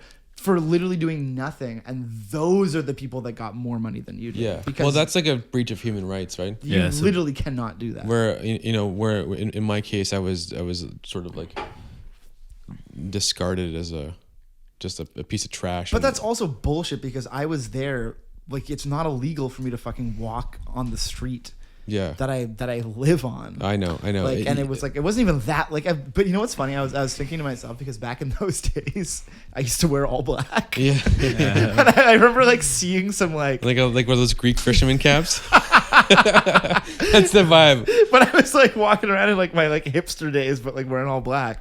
And I remember being like, seeing what was happening with like other guys wearing all black, and I was like, I gotta get the fuck out of here, and I did. So that lockup was really scary. It was like this sort of facility that they had created. It was like a makeshift jail. Yeah, on Harborfront, and it was all chain link fence inside cells with like an outhouse or like a porta potty in them. Wow. And they had sort of decided that each cell would have 10 people in it. So I roll up with Dylan. I'm in one of those paddy wagon fucking trucks, and they separated us immediately. I have blood all over my face and all over my shirt. They put me in a cell, made for 10 people, but there's about 50 people in there. Oh my God. And me and this guy who was having a diabetic attack were like the worst out of all the people in there. Like I was like full concussed. So they the people in there, they were my best friends for 28 hours. They were really helping me. And like they kind of put me in the corner and they kind of took their shirts off and put them on me and this other guy because we were like in really rough shape. Yeah. And but the thing that I remember so vividly was the like the food they had like allotted for the cells, where it was 10 sandwiches. So it didn't matter if there was 50 people in there was 10 sandwiches. No fucking way. Yeah. So, then the sandwiches come and I'm like sort of passed out in the corner and everyone's trying to feed me and this other guy too. This guy was turning purple. He was like he needed insulin, or I guess, right? Yeah. And it was just it was quite a sad scene. And like the cells were divided into men and women, and I'll never forget this one cop. His name was Egerton. I'll never forget the look on his face. He comes over. We're so hungry. He's eating a shawarma. Oh my God. And there's like garlic sauce dripping all down his face. He's like such a classic asshole cop. Yeah. And he's like, oh, this is so good. Ew. Yeah. No fucking I swear to God. way. And this guy with like, this dude with dreads, the white guy with dreads, he goes up to him and he goes, if I ever see you on the street, I'm going to fucking kill you. Oh my God. And I'll never forget that. Dude, that's fucking insane. I mean, I'm honestly baffled at the fact that like, I mean, obviously police brutality happened in Canada before, before, you know, recently, but like to this degree is kind of insane that I didn't know that happened. Well, because like the fact that was erased from the collective zeitgeist. Yeah.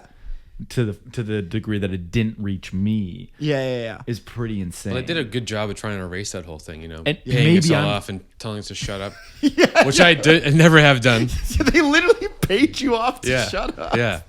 Like, it's how fucked up is that? That's fucking like, how much insane. money do you think they actually spent on this? Like millions of dollars. Oh yeah, who knows? Like I'm sure we could pull it up. It's probably in the millions range for sure. But I mean, it's millions and millions of dollars because it was so unlawful and unconstitutional. Like you like the irony of it all is that the people that actually were smashing up windows and like lighting shit on fire, whether they were set up to and instigated to do these things or whatnot, like those people all got away. Yeah, which is course. like, and it's all the innocent people like me that were just we're trying to go to take work, photos. trying to go to work, trying to take photographs, trying to go to work. some pictures. just gotta go check it out. Like I really lucked out. Like I Yeah. really lucked out because like I said, like I was literally I remember being with you and Dylan like at that intersection when the cops were starting to get like the riot cops. And again, it's like you forget these guys have fucking like shields over their faces. So it turns into this like RoboCop, like Terminator. Yeah, there's the dehumanization again. It becomes this thing where it's like these guys aren't even people. Like these guys are just like out to like fuck you up. And I was like, and that was when I was just like, I'm gonna leave. And I will never forget, like just before they did that big rush where they like would have swept and got you, I remember like standing there watching as like there was this face off of like protesters and cops, but not even protesters. Like honestly, people forget that like I would say 80% of the people that were there were literally just like bystanders who were just like, oh, some shit's going down. Like, yeah. Like it was literally that. I think there's a couple signs saying like, just go away. Just like go home. Yeah, there's like, a lot of them, and like the sort of megaphone like go home now. And I was like, okay, we should probably leave. And I started. And I'm saying like people with signs just being like, just go away. Like this is my neighborhood. And because a lot of the cops too weren't Toronto cops. They were all driven down from Aurelia. Like literally, they all came from Aurelia. Aurelia. Those were the ones committing police brutality. Let me tell you, like podunk fucking like towny cops who were like driven in, who were like ready to like see some fucking action. Like that was what it was. It's like you had these guys who were like waiting to fucking beat you up, just waiting for the opportunity. And I remember I was standing there, and just before they swarmed, somebody threw a wine bottle, and it fucking smashed on a bunch of cops. And that was when they just went like some sort of noise went like BAM! And they went and that's when I was like already on my way away, but I like saw that happen, and I was like I just heard the screams, and I was like I am so out of here. Yeah. I have so many photos on one of my old Macs of like there's like hundreds of photos of like cops without badges. Really? And that's when I was kind of really there to like I was kind of like I just found it really strange. Like they were wearing, sort of tactical vests and bulletproof vests, but there was no name tag or badge number. Yeah. And like I have the evidence of it. Yeah. So that's like kind of like they were like instructed to essentially take off all their other branding. Yeah. Yeah. That's absolutely fucking insane. Yeah, I know. It's it is also crazy how quickly this shit happens. Like how quickly it goes from like I was at a protest in Vancouver during like the BLM thing, and I was just like I was pretty much just standing there at this point, and I remember I was like down at the skate park and I was skateboarding. Like, This is like and I had my skateboard and I was standing there, and then all of a sudden these cops started like pushing back, and I was just like standing there, and I was like trying to move back as much as I could, but there was a big crowd behind me, and my skateboard wheel got stuck in the spokes of one of the bikes. One of the bikes, and that moment it turned from like just cops pushing back to like the cops beating me and multiple other people because my skateboard just got caught in the spokes of someone else, and then like I got pepper sprayed. My ex-girlfriend got pepper sprayed, and it just happened like this. Yeah. All because of the stupid. Yeah, that's the thing. Is these like- things happen so fast. The escalation happens at such a rapid pace because like we obviously have been talking about this story for like 20 minutes now, but like you need to remember that this shit happened in the span of at least 5 minutes. Yeah. Like of when it went from like truly 0 to 100. Yeah. It was like you're still just there. And you're like all right, I've had enough of this. I'm gonna start walking back home. And as you're walking, just like you hear like a bottle smash, you hear a siren go off, you hear like stomping of like cop boots, and then all of a sudden you're just like, oh shit, and people running, and you're like, this And then like all of a sudden, it's what should be national history, but is instead. it's just like been erased. It's That's completely crazy. erased. That's insane. Yeah, it sucks because people like me are incredibly like traumatized from that experience. Yeah, I bet. And not only me, several like I think it's 1,100 people Damn. are part of the class action. And you're a tall, strong dude that is relatively safe in most of these encounters. Absolutely, yeah. I You know? mean, yeah, it's like, yeah. Or like at You least forgot white. white. Yeah. Well, that's sorry. Very good point. Yeah, I mean, But, like, yeah, exactly. Though, I mean, it's. I didn't it's want to like, assume. but it's like that's that's what people have experienced on a daily basis. No, And yeah. and It was interesting for me at the time too to really like, because it's always fuck cops for me, but like, it was kind of like one of those moments when I was like, guys, like, come on, Right. like, yeah. Well, that's You're making it too easy. it's like, come on. But the Toronto police have always been notoriously like sketchy like that. I remember like there was times when we'd be hanging out at Queen and Bathurst, for example, and like a cop car would pull up, and we would be drinking a 2-4 on the sidewalk, but they would come up and they would pick the 2-4 up and just throw it on the ground, and all the bottles would smash, and they're like, if you don't pick that up, we're gonna give you a littering ticket. Yeah. Like every shard of glass. Like that was Toronto in like the early 2000s. Yeah. I mean, in Aurelia, I feel like Aurelia is. I feel like this is the reason that I get along most with millennials. Is because I feel like Aurelia is 10 years behind. It is. So like Yeah. I'm 25, but I'm also kind of 35.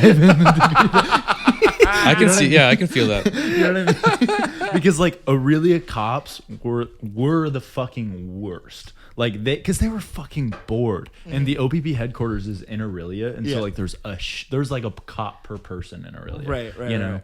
the population of cops is insane. Yeah. But they were just fucking bored most of the time. Apparently they're less bored, and apparently a lot more chill now is what I've heard. But I would also say, but I would like throw. I remember literally one time, me and my friends were hanging out at this little. It was like a little makeshift beach at the end of the road, and we were throwing rocks at a sign, and cops came and tried to arrest us because we were throwing rocks at a sign. I think you also just like, you skateboard. You grew up skating. Yeah. I feel like that kind of will.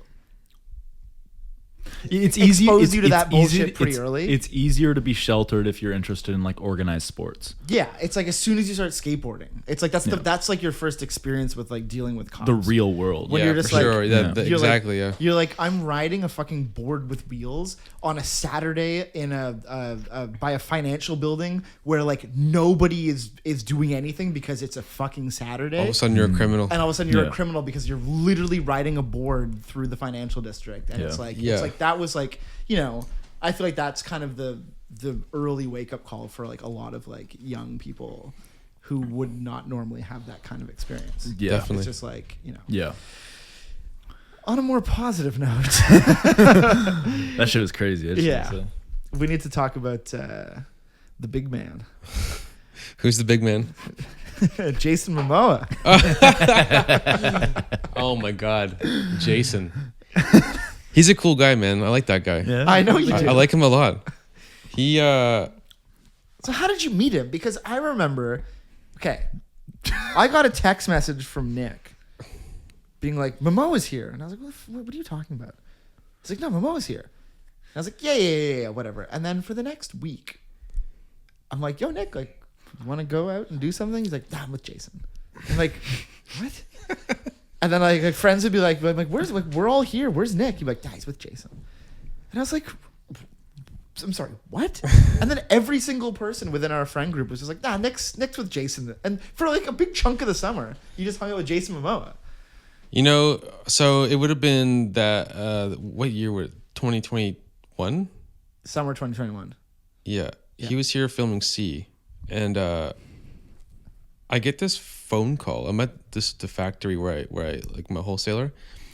I get this phone call, and I'm like, "Hey," and he's like, "What's up? It's Jay." And I'm like, "Who?" He's like, "Yeah, Jason Mamoa." And I'm like, "What?" And I look at the phone number, and it's California, and I'm just like, "Who?" He's like, "Yeah, could I come by?" I'm like, "Come by where?" He's like, "Expo. You own Expo, right?" So I'm like, "Yeah, I guess. Sure." He's like, "I'll be there in an hour." So I'm like, rush downtown, and I kind of like meet him there, and he comes in. He's with his daughter and her daughter's friend. And at first, it's kind of like, I'm like, "What the fuck is going on?" And he's like, "Yeah, like, you know, vintage, yada, yada, yada." And then they buy like a bunch of stuff and we're hanging out. And he's like really kind of like standoffish and kind of like a little, almost seemed like a little nervous. But really cool, really nice. And then I'm like, okay, and he leaves and whatever. And they take the stuff and leave. And then I didn't hear from him for like another 2 weeks. That would have been like in the spring. Okay. Mm. And then he calls again. He's like, "Yo, could I come by?" I'm just like, "Sure, I guess. Why not?" I thought that was gonna be a one-time thing, like this big celebrity, right? Yeah. And then he comes by again, and then he keeps coming like every week at this point. He's like coming. He's like, "You should come out. Come hang out with us." And I'm like, "I don't know, man. Like, I feel kind of weird about that at first." I'm like, "Really? Like, you want to hang out with me?" And then finally, like, he kind of like, one day I was like kind of like, you know, a little bit depressed. It was lockdown. He's like, "Okay." Oh no, I get this text from him and it's like, "Now." Oh yeah. Yeah. You sent that to me actually. It just says "now."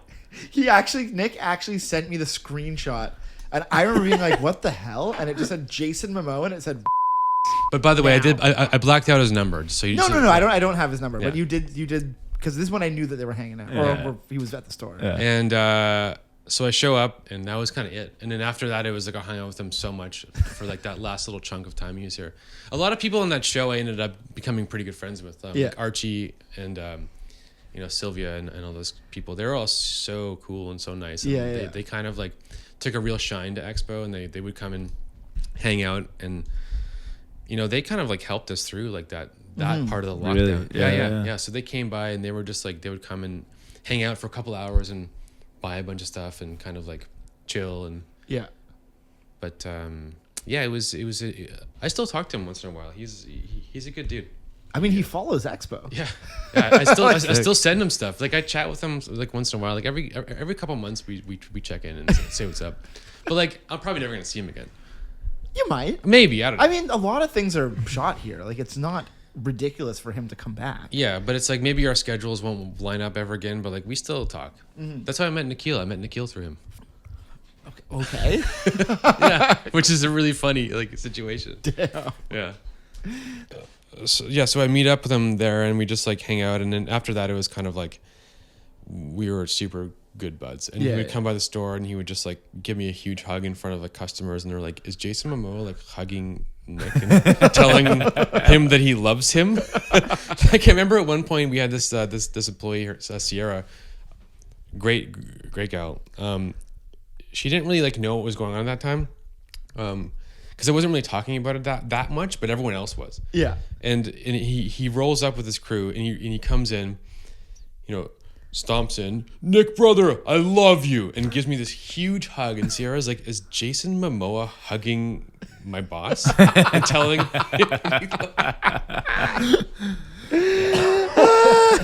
But that was a good time. I mean, like he was a super solid dude, and he was always like really like so nice and like at that time, and he was very, like, I want to say helpful, because he loves small business, and like every time he goes to a small town, he'll go to like, you know, like a dive bar and or like a dive restaurant, or a vintage store, or like or whatever, a guitar store. He buys lots of guitars. I remember the last time I hung out with him, he's like, come upstairs, look at my guitars. And I was with Lawrence at that time, and we went up to his bedroom. He's like, look at this and look at this, and he was like so happy to show me like all of his guitars, which were all so cool. Yeah. And Is he good at guitar? yeah, great. He's great. Yeah, And I can see that. I have this vivid memory of Lawrence and I just sitting on his bed and him just standing up, being like, look at this and look how cool this one is. And I'm just like, yeah, man, they're really cool. He's a really cool guitar. Well, because I remember too when he was. Well, I mean, it doesn't matter. I can dox the guy's location at this point because he doesn't live there anymore. But he was living down the street from Bonita, right? Yeah, it was around that area. Yeah. Yeah, because I just remember like, you know, people talk in this damn city, and everyone would be like, Jason Mamoa, that's 2 doors down. Yeah. And they'd be like, yeah, I know because I'm in the know too. It's just funny because like that house, you know, it had such a bad rap. I remember I was there one time and there was fireworks being set off, and you know, the rumor quickly spread that Jason Mamoa thinks you can just light off fireworks whenever he wants, and he like at that time he was like, guys, like stop lighting off fireworks. Like he was trying to like chill it down, and like the narrative has always been like he's like this, you know, motorcycle, like I don't give a shit kind of guy. But he actually like he was like pretty like angry about guy it. that moves to Canada and fucking he can do whatever he wants. Yeah, true. How long was he here? I don't know, a year maybe. You made He's in and out. I mean, I don't know. I mean, you gotta respect him. He's kind of a legend. He's great, man. What's his character's name on Game of Thrones? I have no idea. Khal Drogo. Yeah. Actually, one time he was buying these. He was buying this fabric off me, and he was wearing it kind of like a cape. And I totally forgot that he was even in Game of Thrones. And he's like, "How's it look, Nick?" I'm like, "It's way too Game of Thrones." He's like, "Come on." He's like, "Really?" And I'm like, "Oh, dude, I'm sorry. I forgot you were even on that shit." Damn. Yeah. You're a second Coffin Factory resident? Who else was here? Cam. Oh, of course. Yeah. My oldest friend. I know. Yeah. I met Cam in grade 9. I walked into math class and he was sitting there and I was like, this guy is so cute. Sat right next to him. I love Cam. I saw him in Miami and it was the nicest thing. Yeah. FYI, we're talking about Contravoid. Yeah. He is him and Rich are definitely and Sean too. Mm-hmm. Yeah, what about me? Yeah, of course. I mean, no, I'm saying like old. I'm joking. Cam is by far my longest running friend, and I do anything for that guy. I love him. And you know he's gonna be listening to this episode. He better. Definitely. He's gonna be shaking his head the whole time, being like, "Oh, come on." No, you know what? Nick. But what was it called? Where you lived? The Nest. Yeah, the Nest. So I lived in an apartment that was on the top floor of this like basically a block of like artist lofts. Yeah. On Niagara and Tecumseh. Which was also known as the Coffin Factory. Yeah, the Coffin Factory. Which, if you listen to the Contravoid episode, you'll know. So I lived on the top floor.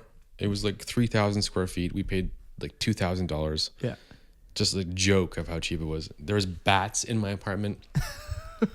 You know, in the wintertime when the wind blew, it went directly through the walls because it was in the attic. And it was like all the insulation was gone like 100 years ago. Yeah. Ice cold. And Cam lived on the other side. And we ran that Airbnb out of his place there for a while. And that's where that last show was. Yeah. The famous Tin Man mask. Of course. The last night. The last good party in Toronto. Yeah. Which was it was Cam and you and me and Tobin. Yeah. Kind of set that all up. Screwface. Yeah. Shout out to Screwface. And I remember at one point, actually I wasn't drinking then at all. I was still sober then. Yeah. I remember at one point it was so hot in there it felt like it was gonna spontaneously combust. And I went to go open the hatch. Like, remember that ladder that was next to the door that went up to the roof? I went to go open the hatch and it was like blew open like a fucking like just like sucked all the moisture. Like all this like you're in a fucking spaceship.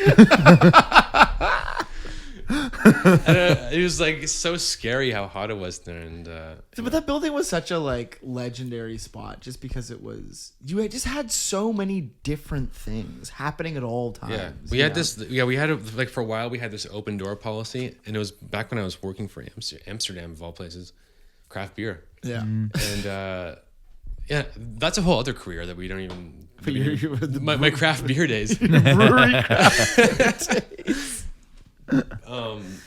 And we used to just get these kegs and just roll them because it was back when Amsterdam was on Bathurst. Mm-hmm. And we would just get these kegs, and I had a keg fridge, and our door was never locked. So I'd come home one time, like often actually, and the neighbors would just be at our bar there, just drinking the keg. It's like, you can't just come into my house and drink my beer out of the tap. Like, oh, I thought it was cool. This isn't a bar. Yeah, like, what do you think? What is this? This is my home. Yeah. Remember that legendary Christmas party where I had the jazz band? That wasn't Christmas. Oh, that was Christmas. Yeah, Christmas Eve, or it's like Christmas Eve. I didn't go to that party. Oh, you didn't? No. I went down to Humber and I like hired these jazz students. Like I was like, you want to come play a cool show downtown? Turns out it's bad, not good. No, Those boys turned out to be. yeah. And There was a young Joniano in the audience. so I remember we were like negotiating the price, and they're like, okay, it's gonna be $500 and yada yada yada, and I'm like, how about a case of Amsterdam? They're like, okay. Okay, it was like the quickest handshake I ever felt in my life. Like that's way more than we were expecting. Yeah. I got way it for more free, than we've ever got. Case of Amsterdam. I mean, those are the days. Like, I don't know, man. Like that was. I romanticize about that still. The days when you would do something for a case of beer. Yeah, that was the code. Case of beer. Yeah. I'd still do something for a case of beer. I probably would too, honestly. If someone was like, "Can you do this for a High Life case?" I'm like, absolutely. Okay, the last thing I want to talk about, because we've been going for a long. This is a long pod. Yeah. But I'm gonna edit out some stuff. But I want to talk about your sobriety and the rare instance where, having known you pre-sobriety and being an absolute maniac. And knowing you post sobriety, which is a rare thing, like it's not very often that you can find somebody who is sober and then starts drinking again, and they develop like a healthy relationship to it, or at least healthier. It's way healthier than it was. Yeah. I'd just like to talk about that. I'd say that with the exception of like one or two like slip ups in the past 3 years, it's been a lot better. I mean. There was a point when, and one of the reasons why I decided to go sober at the time, I was at a party at Camille's house actually, and it was just kind of like this sort of building energy that I had in my life. I woke up the next morning, and I was like, okay, I'm never drinking again. Yeah. And then I started going to like meetings, and I got sort of clean, and it was really hard in the beginning. I mean, I had a really bad relationship with alcohol at that point in my life. But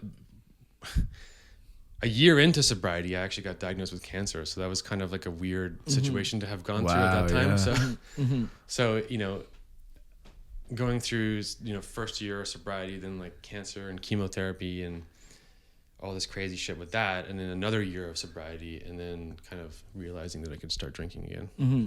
Actually, it was with you the first night I had. I know.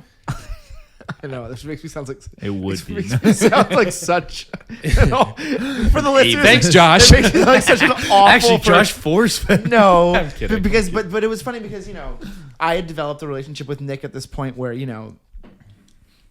I would go and get drinks, and he would come up because he wasn't the type of person who was like, I'm sober, therefore I don't go out. I was still always out. He's always out with us, always hanging out, just drinking soda, whatever, a pop, blah, blah, blah.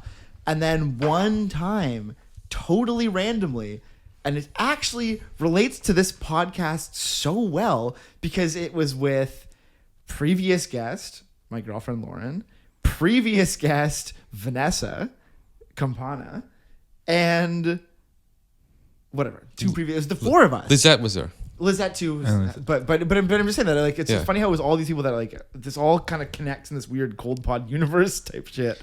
But like, we were at Nomad on Spadina. Yeah, and it was like an open bar party with like BB's food was there. Yeah, and And again, you've been to places like this where many times, and where it wasn't. I didn't even think you about weren't it. tempted or anything. No. Yeah. And it was nothing to do with that. And I remember you guys were standing in a circle, and I walked up with a beer, and I was drinking it, and you kind of looked at me like, "Wait, what?" And you like kind of did a double take, and you're like, "Are you okay?" And I'm like, "Well, yeah, of course. What are you talking about?" And I was like, you have a beer? You're like, yeah. And I was like, oh. Okay. But I reached this point where I was at that party, and I was just kind of like, I just like kind of like mechanically walked to the bar, and I grabbed a beer, and I put it in my hand, and I started drinking it, and I was like, okay. Yeah. I'm good. I can do this now. Yeah, I can do this. Yeah. You know, and it's just like since then. I mean, you know, with the exception of like, admittedly being on a bender for the past week, it's like, you know, I have a pretty good relationship with it now, and you know, of course, there's been, you know, a handful of times in the past 3 years where I've, you know, kind of turned into like. Not a very nice person, but it's very much in control now. It's different. Yeah, it's very different. It's different. It's just it's also just not. It's not about getting fucked up. Yeah, it's about like going out and hanging out with your friends. Yeah, and certain times that will include being out for a long time and getting, you know. Yeah, but it's not. Yeah, it's not. And do you feel like you are? Is the people that you're surrounded by at all? I don't think so, because a lot of them are the same. Yeah. I think that what it is was, you know, in those meetings, they kind of say like, you know, once you're this, you're always that. And I kind of started to realize that isn't necessarily true. Yeah. And I sort of forced myself to change. And I think I've done that many times in my life, where I just sort of get to a point where things aren't working, and I just have to make a decision how to make it better. Yeah. Totally. And that was a big one. Yeah. And alcohol now is like definitely way different. Like before, I used to drink because I was sad, and now I drink because you're I'm happy. So it's like very different. And on that note, yeah, maybe we should all go get a drink. Down. All right, where the hell sells Highlife around here? We'll have to go find it. Nick, Marian, thanks for coming. Thank you for coming on. That was a pleasure. Yeah, this has been a wild ride of Let's like literally ride. like. Let's see how many things you redact, but Yeah, we fucking went there, and I'm happy. This will be big.